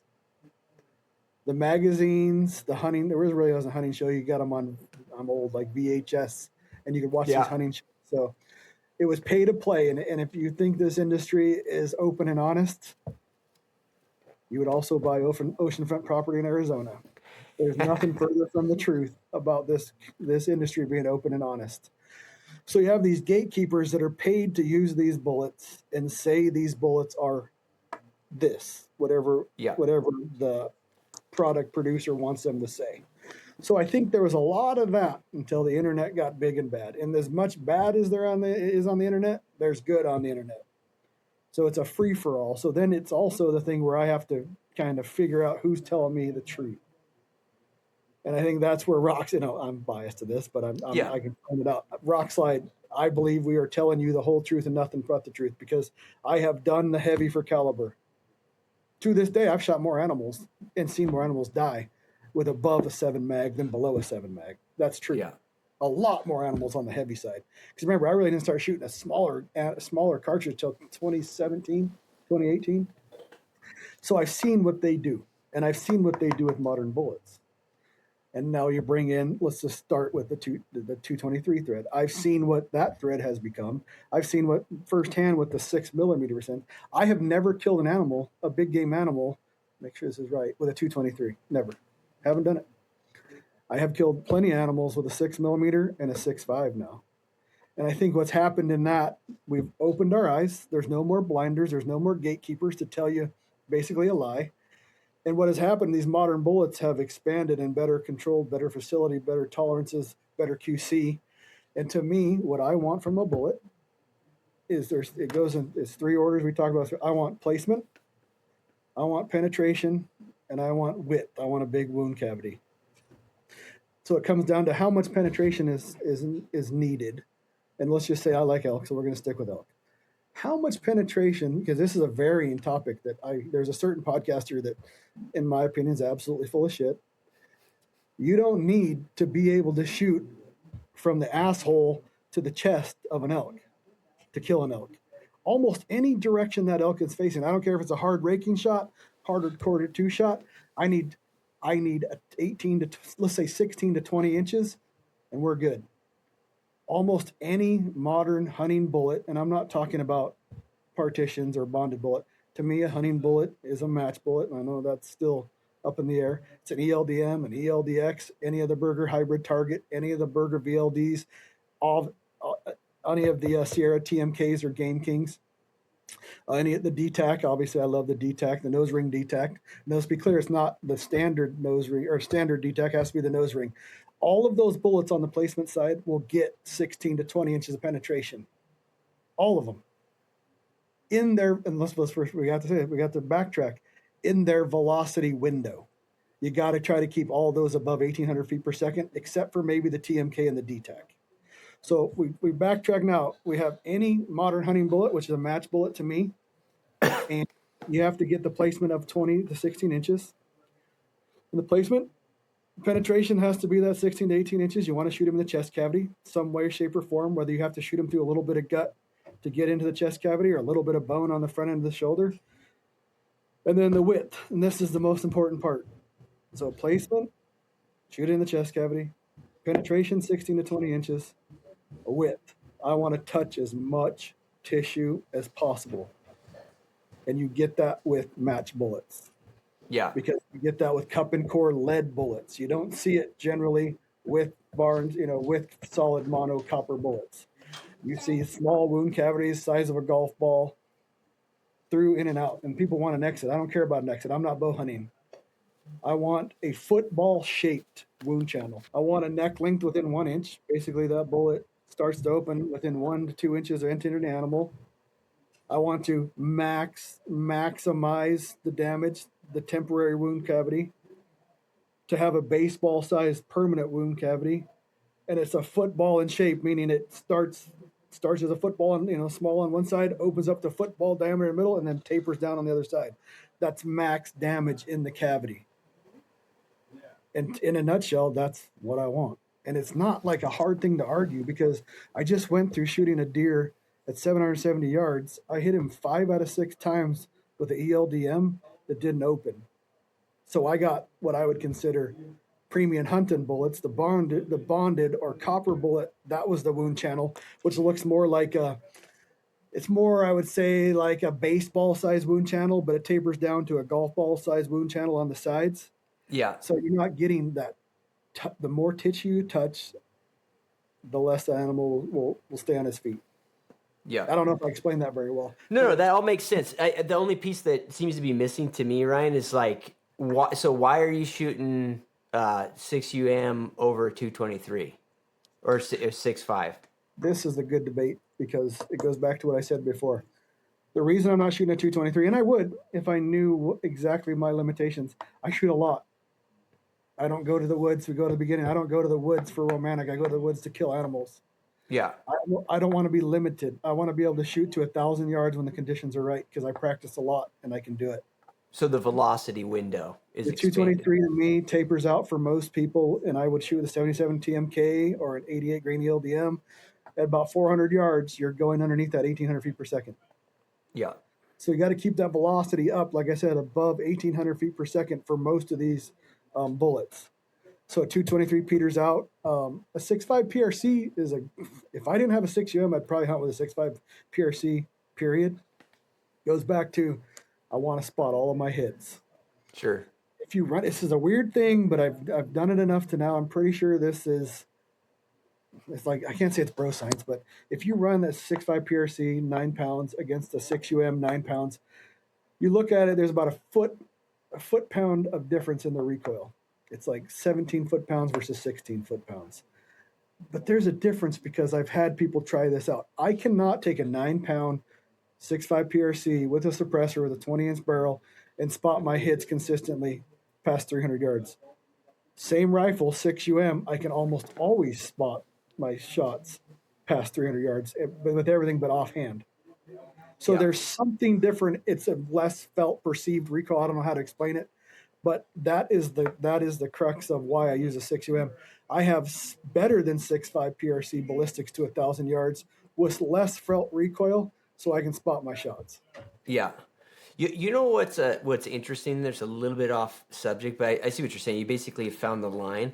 Dude, one thing I've noticed is, now that I've been shooting a lot of the smaller cartridges, including the 223 a bunch and some of the others, and then every once in a while I'm still shooting a 7 PRC or something like that as I shoot, is once you do this, you become much more, you become a lot better at gauging, like noticing the differences between cartridges, because you're noticing like the little nuance, like I'm losing my sight picture more with this rifle. Yes. And it's funny because I have that index, I have it in a 6.5 PRC, and immediately, like the first 2 shots, I thought, man, it's annoying to me that this is just like, it's very noticeable that I can't see. It's an anecdote from my perspective, but it's amazing how like you get way more in tune with these little things. And I think that's part of the reason there's this giant argument, because people who haven't tried it and they're not playing with the smaller cartridges, they don't even know what you're talking about, Ryan. Like, no, I'm not anti big cartridge. If I know that I'm going to a place where I'm probably going to shoot past 800 yards, and people are like, oh, they clutch their pearls. Like I told you, I'm out there to kill animals, and it doesn't matter what I'm hunting with. I'm going to try to optimize that, whether it's a bow, a muzzleloader, or a rifle, for a Sure. longer shot, if I can do it. But I'm going to put in the time to make sure that I can do that, and I know when I shouldn't take that shot. But it's if you start getting into like the not spotting your hits, this goes into a bigger caveat of the reason. If you look at Gunworks and Aaron, who makes some fantastic stocks, the negative comb, how they built their climber, how they built their, I can't remember the other stock they have, but how they built those rifles is to negate muzzle jump. The sole purpose of our rifle system with the rock stock is so it negates muzzle jump, so you can spot your hit. The reason you use a muzzle brake or a suppressor, I much prefer a suppressor because everybody seems to shoot better with suppressors. Rifles shoot better with suppressors. It's much better for your ears. Everything we're trying to do is negate muzzle jump.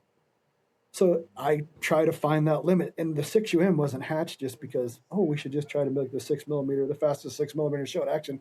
It was, where is the breaking line of that 17, 18 foot-pounds of recoil? So we figured it out. Okay, the 6UM, what's the ballistic look like? You can basically, with a 20-inch barrel, short barrel, because everybody's going to suppressors, you pretty much are in a window from 0 to 1,200 yards. You're going to be above that 1,800 feet per second threshold. In a compact rifle, with the rock stock and the suppressor, there's not a lot of muzzle jump. So I would say that is the criteria for me now, because if I can't spot a hit when I'm solo and the animal jumps into the brush, I have no idea what happens. And then I got to spend all this time and effort and kind of freak out. Did I kill it? Did I miss it? What happened? To where I know within a quarter second of breaking that shot, whether I'm done, I need to shoot again, or it was a clean ass miss. Yeah. No, and I lost your question, but I hope that answers. No, you answered it, man. So the thing is like, so now we got to dig into this a little bit, because a lot of people are gonna say, I don't care about follow up shots, because the only shot I care about is my first shot. I mean, what's your rebuttal, man? I always care about my first shot, but that goes into, if you think, or your mind is that you're aim small, miss small, one shot kills, you're living in Disneyland. It doesn't happen. Yeah. I would say the vast majority of the animals, and I've seen a lot of animals get shot. I've shot a lot of animals. It's a 2-shot, 3-shot deal.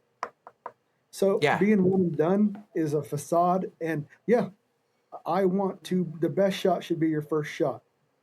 But I don't live in the liberal left. I know shit goes awry, and I know I'm going to have to make a quick follow-up shot more often than not. And I'm hunting in places that are steep and deep.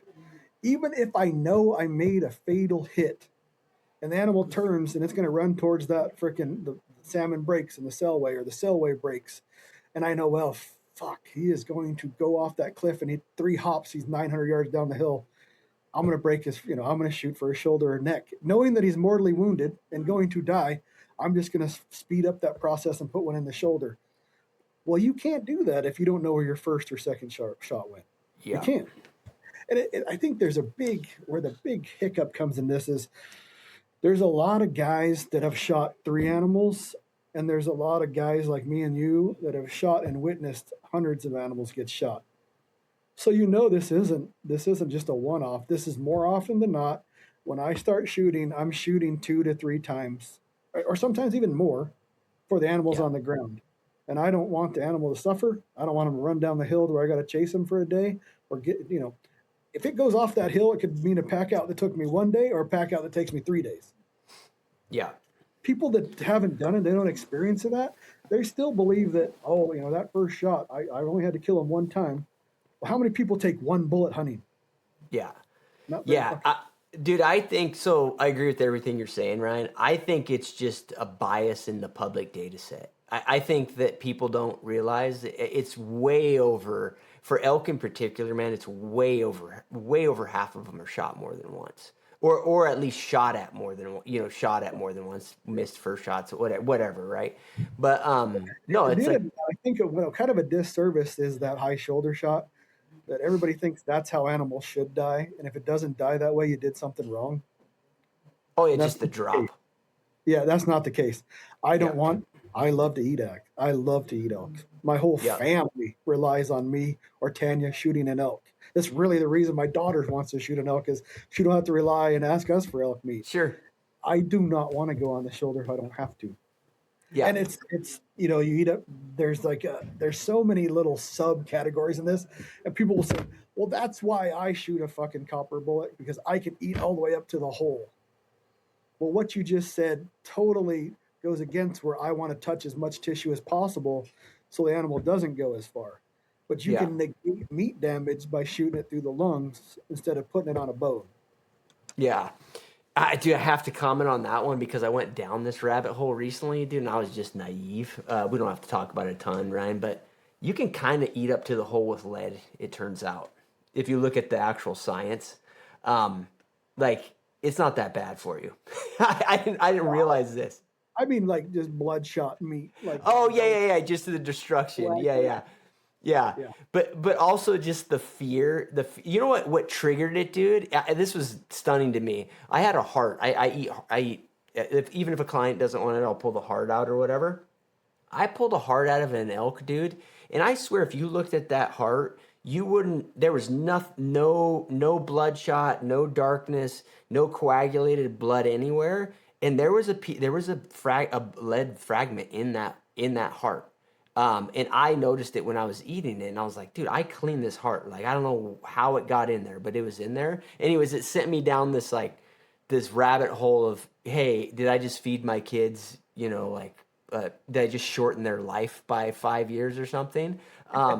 And I'll do the disclaimer that people can go read the research. It's obviously not good for you, but I was pretty clueless and maybe a little bit psychotic about how bad I thought it was. It turns out that you got to be eating it every day for when it's in that kind of form or whatever. At least was what I got out of actually looking at the science. But it was kind of interesting. But I know what you mean. Always read to who funded the study. Yeah. I know a plenty of old guy when I was young that basically had a lead sinker in their lip their whole life fishing, and they lived to be a ripe old age into the 90s. So it's not exactly you eat a piece of lead, you're going to die from it. It's just not how it works. Yeah. The gist of what I kind of dug into there is the form of it makes a gigantic difference. There's a huge difference. Go ahead. It has to be ionized. Yeah. And so, which is different than just having eaten a piece of it, right? But if that's true, I'd have been dead a long time. I've eaten. Yeah. No, I hear you, man. Well, do you got anything else on that? I mean, I don't have a whole lot more on the large cartridge, small cartridge debate. It's one for me, man. I'm learning on it. I'm open to shooting stuff with smaller cartridges. Admittedly, I haven't changed drastically on my hunting. I never shot huge cartridges anyways, because even before my experience with you guys and digging into this, I knew I was recoil sensitive. So I was even if culturally I had pressure around me that's you should be shooting something bigger, because dude, I grew up that 270, because probably the caliber I've killed the most elk with is a 270, and that was considered small when I grew up. That was but I even knew, growing up that was kind of the max that I was comfortable shooting, and but I'm still shooting that kind of stuff. I've shot some with 6.5s, and that sort of thing, but I haven't gone down the 223 route. Admittedly, I was going to, but I've been in states where you can't. So it'd be kind of interesting to see how that, if that'll ever change, It's interesting. It's funny you say that, because I probably have shot more, if I was to count them, more elk with a 270 or 30-06 than anything else. Yeah. And I grew up my friend's dad, my friend's grandpa, and I think he was my great uncle. They had 270 Gibbs, and they were shooting North Idaho elk before it was even legal. Yeah. And they're shooting 130 grain bronze tip bullets from, I believe, Winchester. Super fragmenting bullets, and they were just murking elk. Yeah, they worked. There's we could probably talk another hour about that, man. But I do want to talk about suppressors. It's funny. Oh yeah, go ahead. And I'll be done. I'm not saying you have to come to the, what you would say, the dark side on this whole light versus heavy. I would say try it. And you can Sure. dabble, just go to a 6.5 PRC, or 6.5 Creed. But don't not, what I see is, and I told you this, and I didn't make this up, but I told Cliff this the other day, and it happens every time. And I don't know who made this moniker up, but it's very true. When an elk gets shot with a big ass cartridge and it runs away, elk are tough. When it runs Yeah. away from a small caliber, the caliber's too small. And to me, that Yeah. doesn't play out. It goes back to what I said, placement, penetration, and width. Does the bullet do its job? If you go look at the 223 thread on Rockside, or you go look at the 243 6mm thread, there's over 1,000 animals that have been shot with a 223 in there. I think 100 elk. There's a bunch of moose. I think there's 3 grizzly bears and 1 Kodiak bear, all been shot with a 223. And the naysayers will keep saying, well, yeah, but they're not posting about the animals that walked away. Well, neither are the guys that shot them with a 300 Ultra. Right. So you can play that game on either side. I'm a trust but verify guy. When I first started getting into the 6 Creed, it was because I needed it for a smaller shooter. But then I started witness it, and then Form came into my life, and we did a couple things with them. And I'm thinking to myself, these animals aren't moving. They're not running any farther. The wound channels are horrific, even out to 700, 800, 900 yards. So all I would ask is do an educated test and not a one-off. Don't shoot one and it ran off and these suck, or 2. Try to put a couple years into it and then come back and kind of give us your synopsis. So Yeah. that's all I ask. Yeah, well, dude, and the other thing about it is, like, I think it's important for people to realize that in some ways, Ryan, we're kind of talking about 2 different things. We're talking about the effectiveness of the cartridges for killing stuff, and then we're talking about the effectiveness of the cartridges for helping people get better.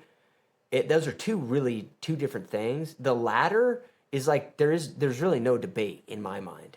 You know what I mean?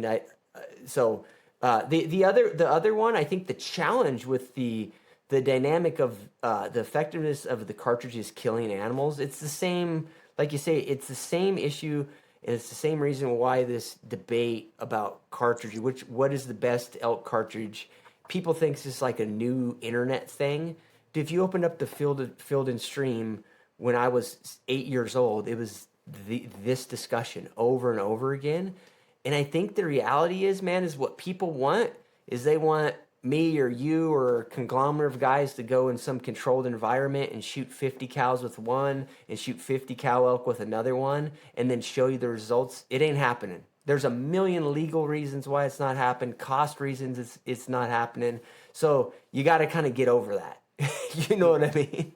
Yeah, and it's human nature to argue, and we can argue about gear and ballistics and bullets a lot more than we can hunt. So it's inevitably going to happen. Yeah, sure. All right, guys, if you've watched any of my content over the years, you're going to be familiar with this hat. I wear it all the time. I wear it as just a standalone hat. I'm bald, so it keeps me warm across a bunch of different weather, but I also use it as a layer. I'll put it under other hats when it gets cold, when I'm out hunting, when I'm out guiding. One of my viewers reached out to me, and he's like, hey, I actually work for that company, and he told me the whole story. So this hat is actually made by a company that works with Mosaic. And what Mosaic does is they work with manufacturing facilities to employ people with learning disabilities. And from my perspective, that is a good cause, because what you're doing is you're giving these folks a job, and for a lot of them, that gives them independence and it gives them meaning in life. So I support this cause in a huge way, and I'm happy to say that they've made me some hats with my logo on them. You've got the goat on this side. I like to wear it this style you're seeing here, where that's going to show. But my kids or people with smaller heads,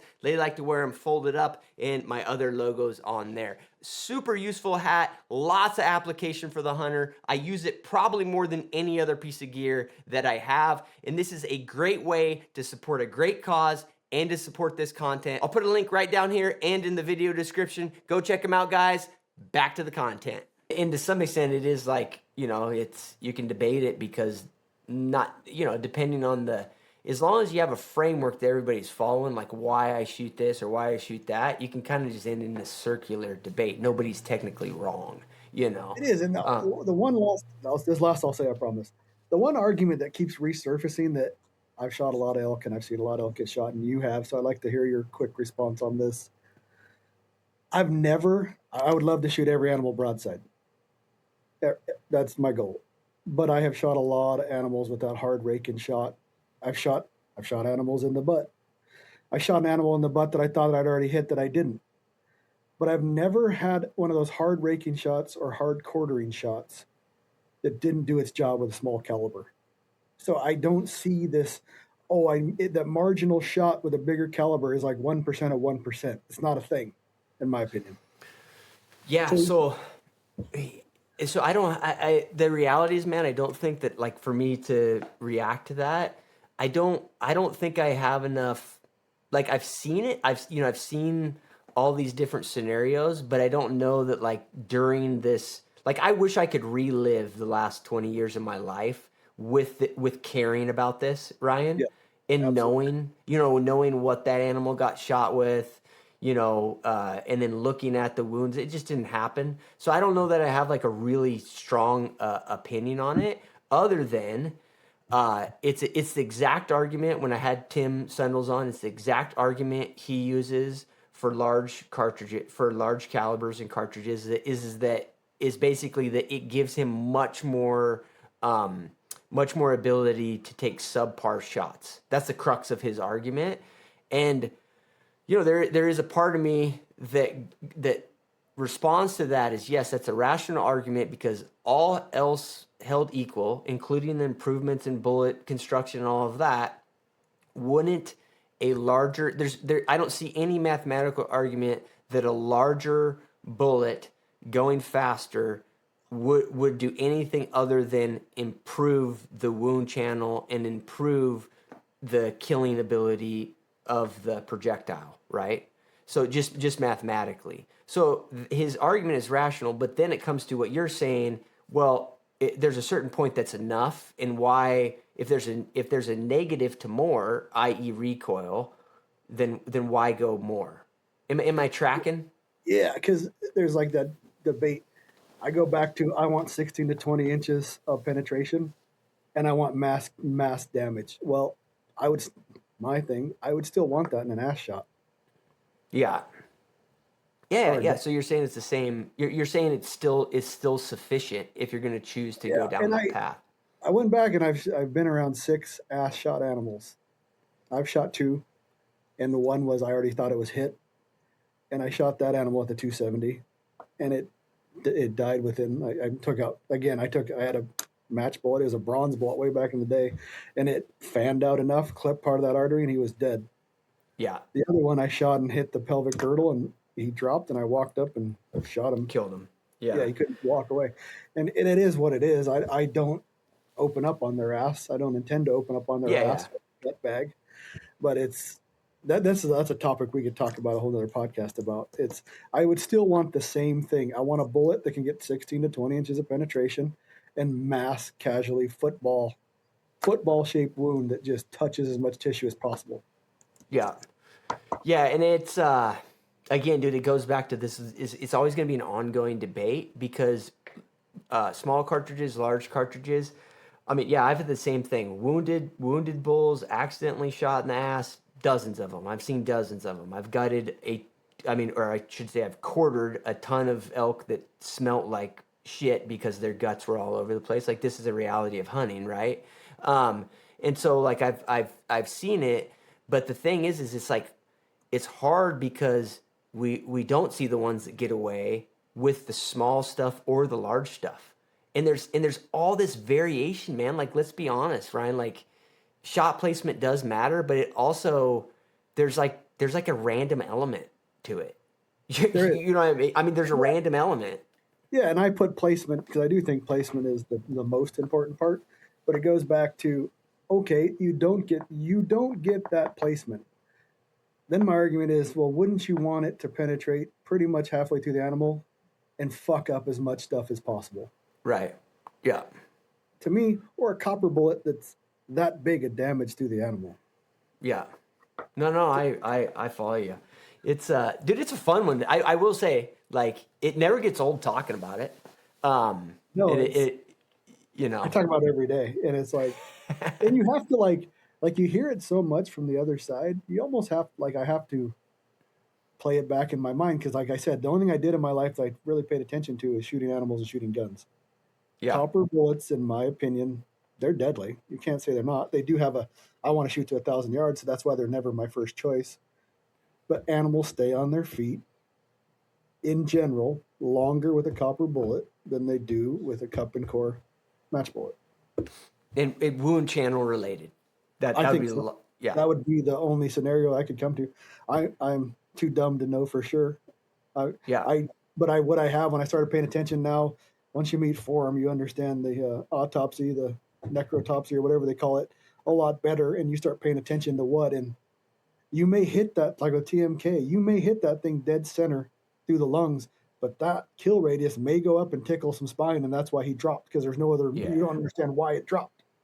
And it goes to like shooting 50 cows with one and 50 with the other. The animal also, there's Medal of Honor elk out there that just won't die. Yeah. So that one cow may be that animal you shot with that bullet. So a one-off doesn't work either. So you have to get this large number of data sets of dead animals to come to conclusions. But what happens on the internet is, Mr. I shot one elk in my life and been out hunting once and shot this elk and it ran off and I never found it. So burger bullets suck. That's what happens. Yeah. No. It's a thing, and it's not gonna, like, that debate's not gonna stop anytime soon, man. No. But I mean, you know, you see things creep certain ways. I mean, you know, more and more guys are shooting match bullets, and dude, to me, some of that, man, we can't get off this topic. Some of that is it kind of increases the random element. Is basically like, sure, like you get bigger wound channels, all of that. But you also, I mean, I had a gal shoot a bull from 400 yards or whatever, gut punched the bull. I thought, okay, we're in for it. And bull was dead 10 feet away.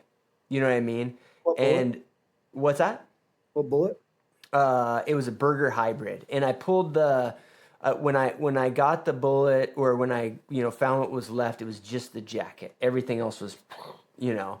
And I got in there and looked a little bit to the extent I could, and the only thing I could think of, that a piece of that lead swung somewhere and killed it.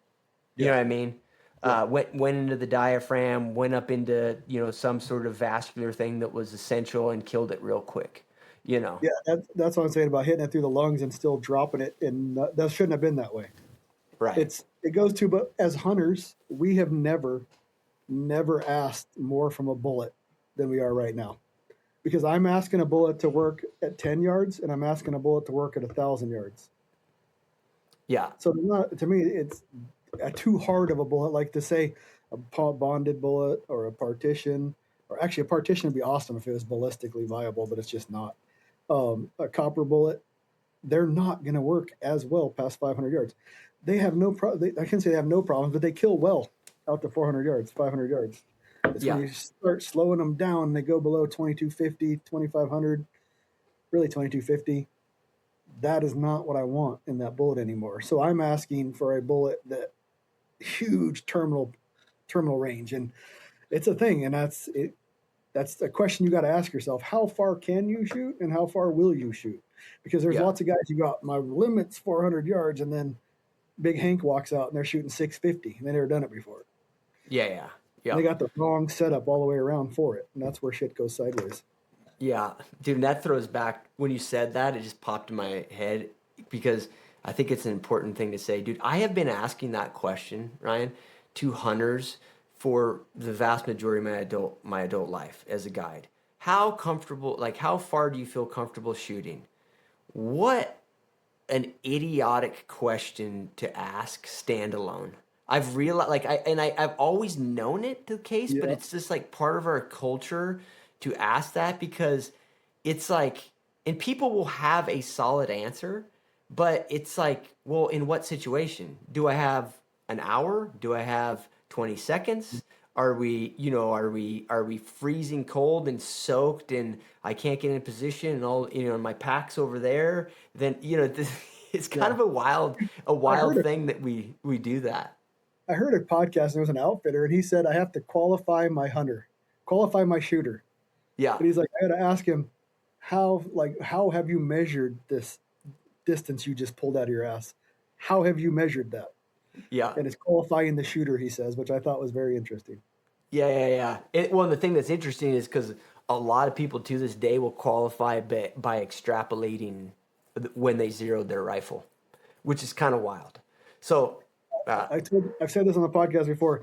Men in general think we're good at shooting, driving, and fucking, and we're not good at any of it. yeah, yeah, no, for sure.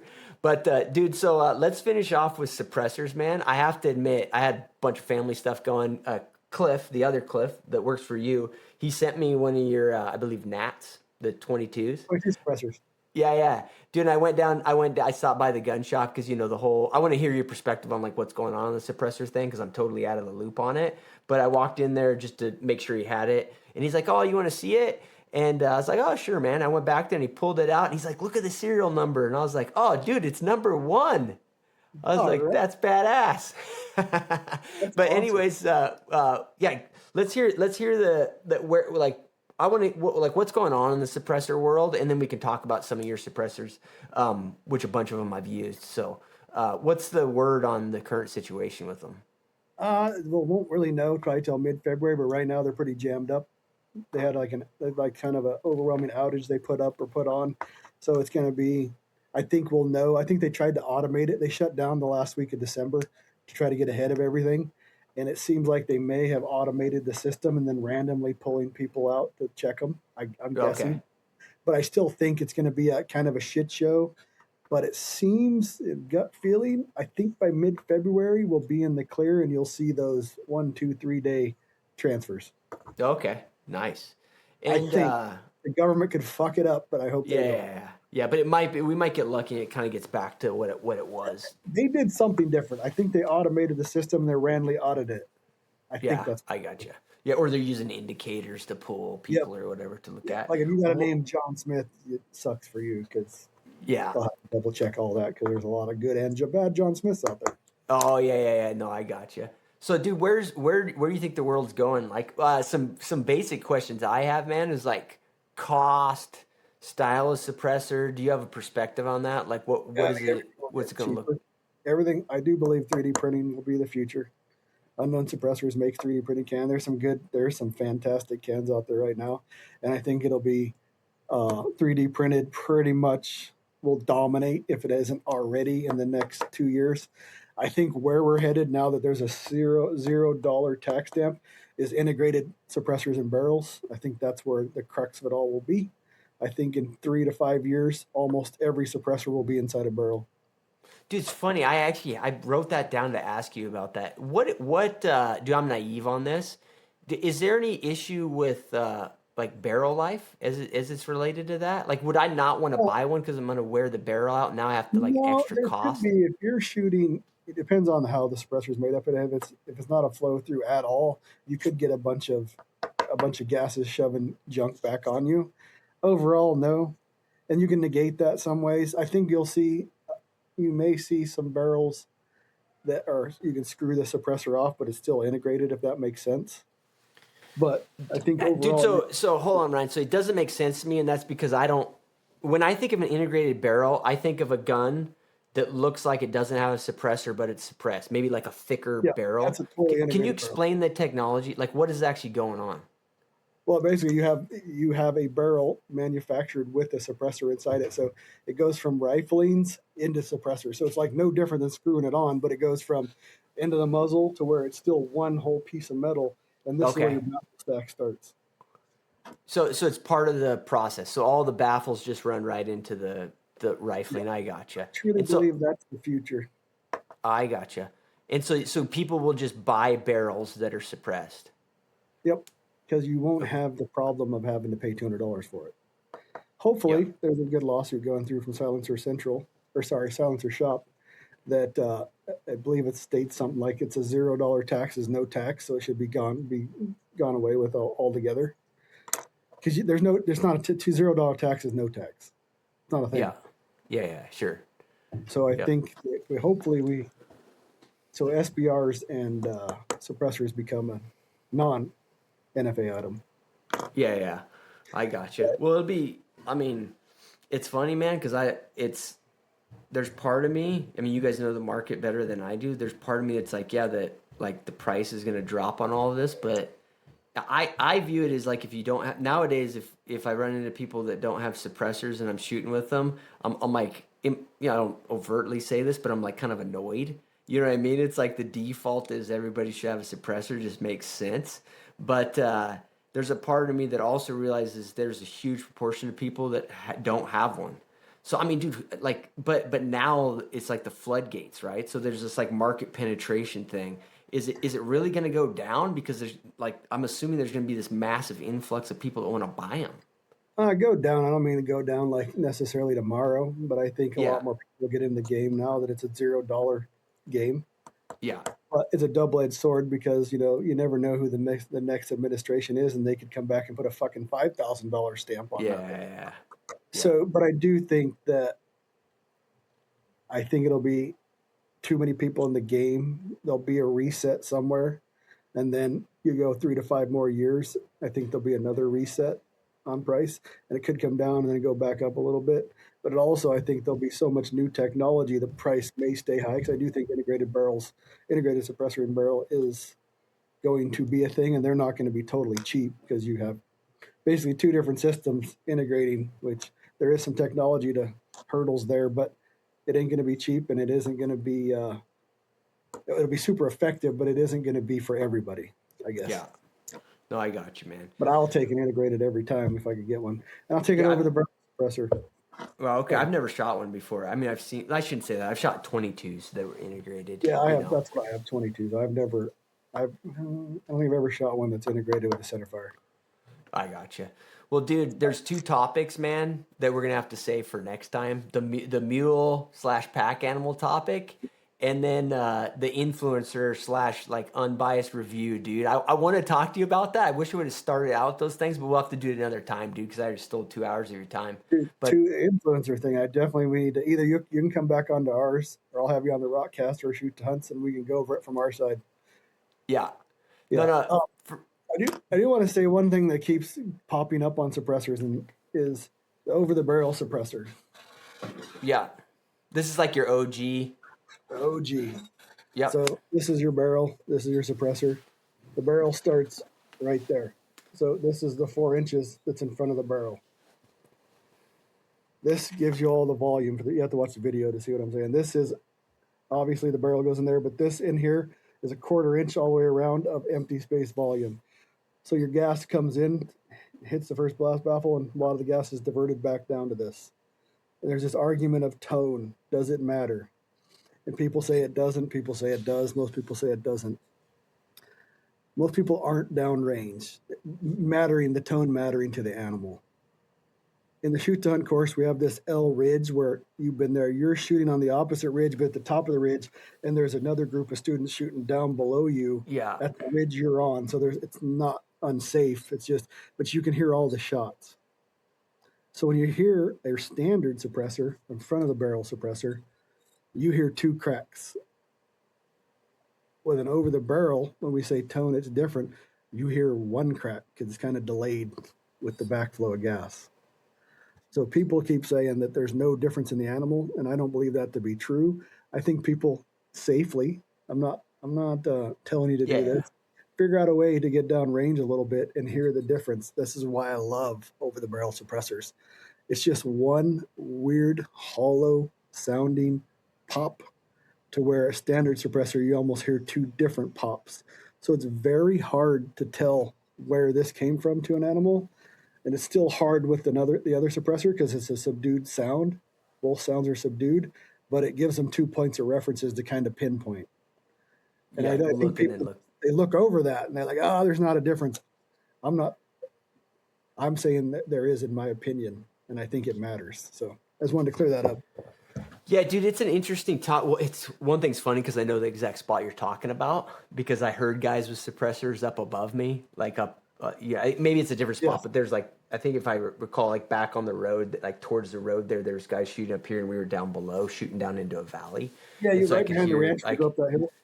Yeah. Yep. Right behind the house. So we're talking about, we're talking about the same spot. And in there, that was the first time I'd gotten away from suppressors from a different angle and listened to them. And it is amazing how, like, not only Dude, it's not that you can't directionally tell where they're at. It's that your brain will assume it's somewhere else.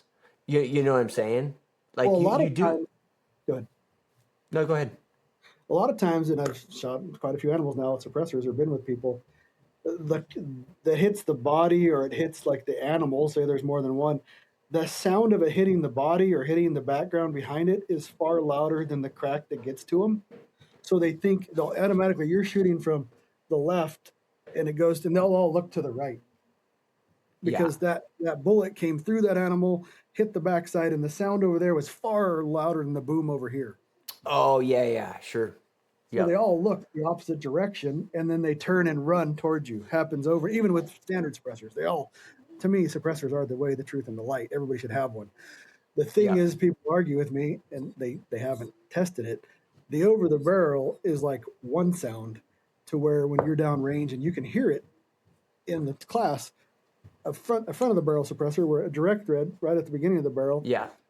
there's two like distinct cracks, and I think that there is a difference. So Can you pick it up? Can you pick it up on video or audio, man, or is it just we're kind of like you got to we're gonna be do our there? damnedest to try next week, so we'll have some answers. Oh, okay. Nice. Yeah, Because I'd love to yeah, well, because you'll you hear it. You'll hear it next month. yeah, I just need to when I'm doing it, man, I need to be cognizant of like who's shooting so I can actually like hear the two differences. It'd be interesting to be there and actually experience that. Man, I had this discussion, I think it was with Jay Scott. We were talking about coos deer or something. He pointed out something, or at least it came up in this conversation we had with suppressors, is that this idea of they're let me see if I can not be like long-winded by this. You know, when you're putting a stock on an animal, there's a certain distance where from a rifle shooter's perspective, you could maybe get closer, but the downside of getting closer is that you got to be super quiet. You know, even racking around might alert the animal. There's like a bubble there where all of a sudden, yes, you've gotten 100 yards closer, but it's a lot harder just to operationally do what you're trying to achieve, right? And so we got into this concept like, yeah, sometimes there are times where you want to get further, you want to stay further away. I think that this is even more the case with suppressors because, man, what I've noticed with them is if you get in there, and we've all done this, you get in there, they know you're there, or at least one of those cow elk know you're there. She's got you pinned, but she hasn't done anything yet, and you might have a minute of her doing that. You might have 2 minutes of her doing that. When you shoot, they're gonna run away from you because she doesn't matter. In my opinion, it doesn't matter if you have a suppressor or not because she knows where you're at and she is hauling balls the other way, or at least she's gonna bring a bunch of the cows that way. But if you stay out of that bubble with a suppressor, you don't have to deal with it. They almost never know where you're at. It was an interesting thing. I'm like, that dynamic even matters more now as suppressors because you can honestly just like keep your position like secret to them basically, you know? Yeah, Just something I like thought was interesting. that's another debate. Is I've shot an elk at 3 yards with a stick bow, and I've shot a moose at 775 yards. And my definition is this: I'm hunting right up till I let the string go or pull the trigger. Yeah. Yeah. Like you just mean that you'll like define that to me again? Like what are you getting Well, at? people say, "What is hunting ethics?" This, that. To Oh me, yeah, I see what you're saying. Yeah, oh yeah. I kind of did a right turn on you there, but it's No, that we were just talking about distance away and suppressors. It's like because who cares? I had an outfitter in the Sawtooth come up to me just out of the blue, walk up. I didn't know he's there, Yeah. and berate me for 10 minutes about how suppressors should be illegal. What was the argument? That it's unfair to the animals. Oh, because they can't detect it or whatever. Yeah, and I just said, "Well, do I look like a fucking game officer or commissioner? What the hell do Yeah. I'm not going to change it. Go talk to them." Yeah. Yeah, it was a very, very divisive conversation. Yeah. Dude, I think we'll save that one for the next one too, dude. Because I think the technology one, me and you have talked about a little bit. I've always been pretty passive about it. I think it's an interesting conversation to have. Thermals, suppressors, long range, whatever, all that shit. Yeah. What's that? cell cameras. All that stuff. And I mean, I don't think people would think it would go for me. Real quick, just outside of thermals have to go. yeah. The other one's debatable. Yeah. Yeah. I mean, dude, we can have give me the baseline on the thermal situation. The thermals is just, you start hunting them at night. The thermals are just Yeah. unfair. There's no way. Well, just think about it this way. You can spot an animal in the dark. It turns light and still takes you 2 hours in the daylight to find them. And you don't think any part of that's unfair to the animal? Yeah. Because you can't spot them to see if it's a doe or a buck or a cow or a bull for 2 hours after daylight. So it's giving you know the fucking animal's there. I mean, I guess when you think about it that way, it's like, an animal's there. Other than you would never know that animal's there by glassing for hours. You would not know that animal. Is that fair to you? Not to me. It's not. No, I'm with you. I'm with you on the same boat or on the same line. And a lot of people are going to argue like, well, I mean, technology is technology. Like, let's just use whatever is legal, and that's fine. Like, who you are to judge, like, where we fall on that. And I get that argument, but there's also part of me, Ryan, that's like, yeah, but they better adjust. They better adjust, like, the fact that now all of a sudden people are way more effective, and I don't believe that's the reality of state game management. So, big jumps, right? Like, I really don't believe long range hunting has taken this huge toll on animals. I do believe the laser rangefinder was a huge jump that caused more animal deaths. I believe the thermals are that next huge jump. Yeah, So can we take that the way it is right now, supply and demand for this public land hunting? We can't sustain that. Yeah, yeah, and if we're gonna do it just mathematically, we have to reduce the opportunities. You can't have both. Exactly. And so then you gotta make regardless of people's like feelings on this thing, you gotta make a logical choice one way or the other. And I'm with you. That's because these freaking Fish and Game Office or these game commission needs to make laws that are clear and decisive. They make this fucking gray area stuff where people can still do it, like 4-wheelers behind gates, thermals. You gotta have to ban it so you cannot have it in your possession or it won't matter. Yeah, it's got to be enforceable. Yeah, that's it. Yeah. You got to have something that the guys out there that are doing their job can enforce the actual regulations. Yeah, and they don't. They're so like. There's so much gray area and there's so much crap that it's not worded right and everybody gets off the hook. And then you get as soon as that keeps happening, because I've talked to the Fish and Game guys, they don't even write the tickets. He's like, why? They're just going to get off. Oh yeah. Because now, in terms of prosecution of something like that, it's just you write the ticket and they get off. So why then? That dilutes that. I wouldn't keep writing the ticket if every Tom, Dick, and Harry that I wrote, they're 4-wheelers behind the gate, and every time I go to fight them or I show up to court, they're thrown out or they win, I would also stop writing the ticket. Yeah, no, I'm in agreement with you on that. I think they should take the same tact, and I'm sure I'll get some hate on this. They should take the same tact as drones. You know what I mean? It basically, my understanding is most states basically it's like there's like no tolerance on them, which that's what other option you got? Yeah, I fucking saw a drone in the Selway this year. I was so close to shooting it.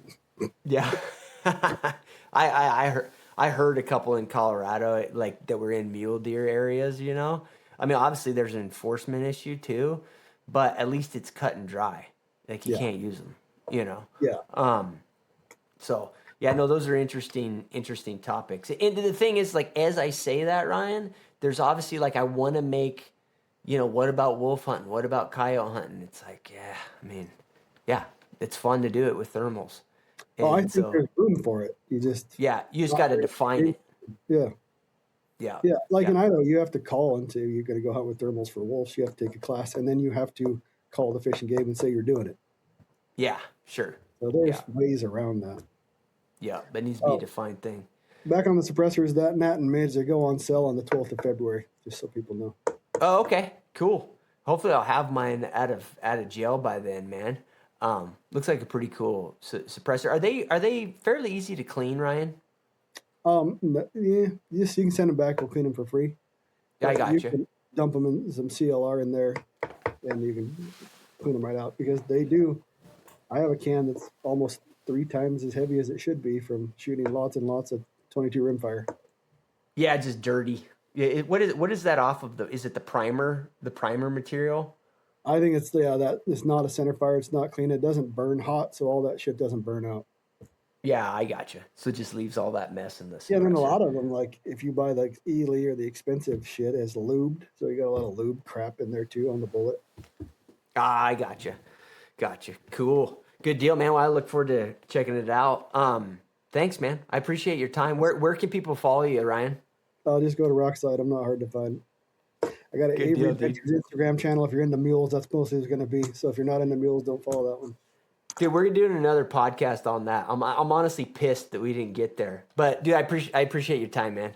Thanks, dude. If you enjoyed this content, do me a huge favor. Subscribe on whatever platform you consume it on. Spotify, Apple, YouTube, whatever works for you guys. Everything else is on my website, pursuitwithcliff.com. Go there and it's going to be very apparent to you that I work my ass off just to not have a real job. All the hunts I guide, all the seminars I put on, all the unique experiences I offer, and the membership site, all the details are there.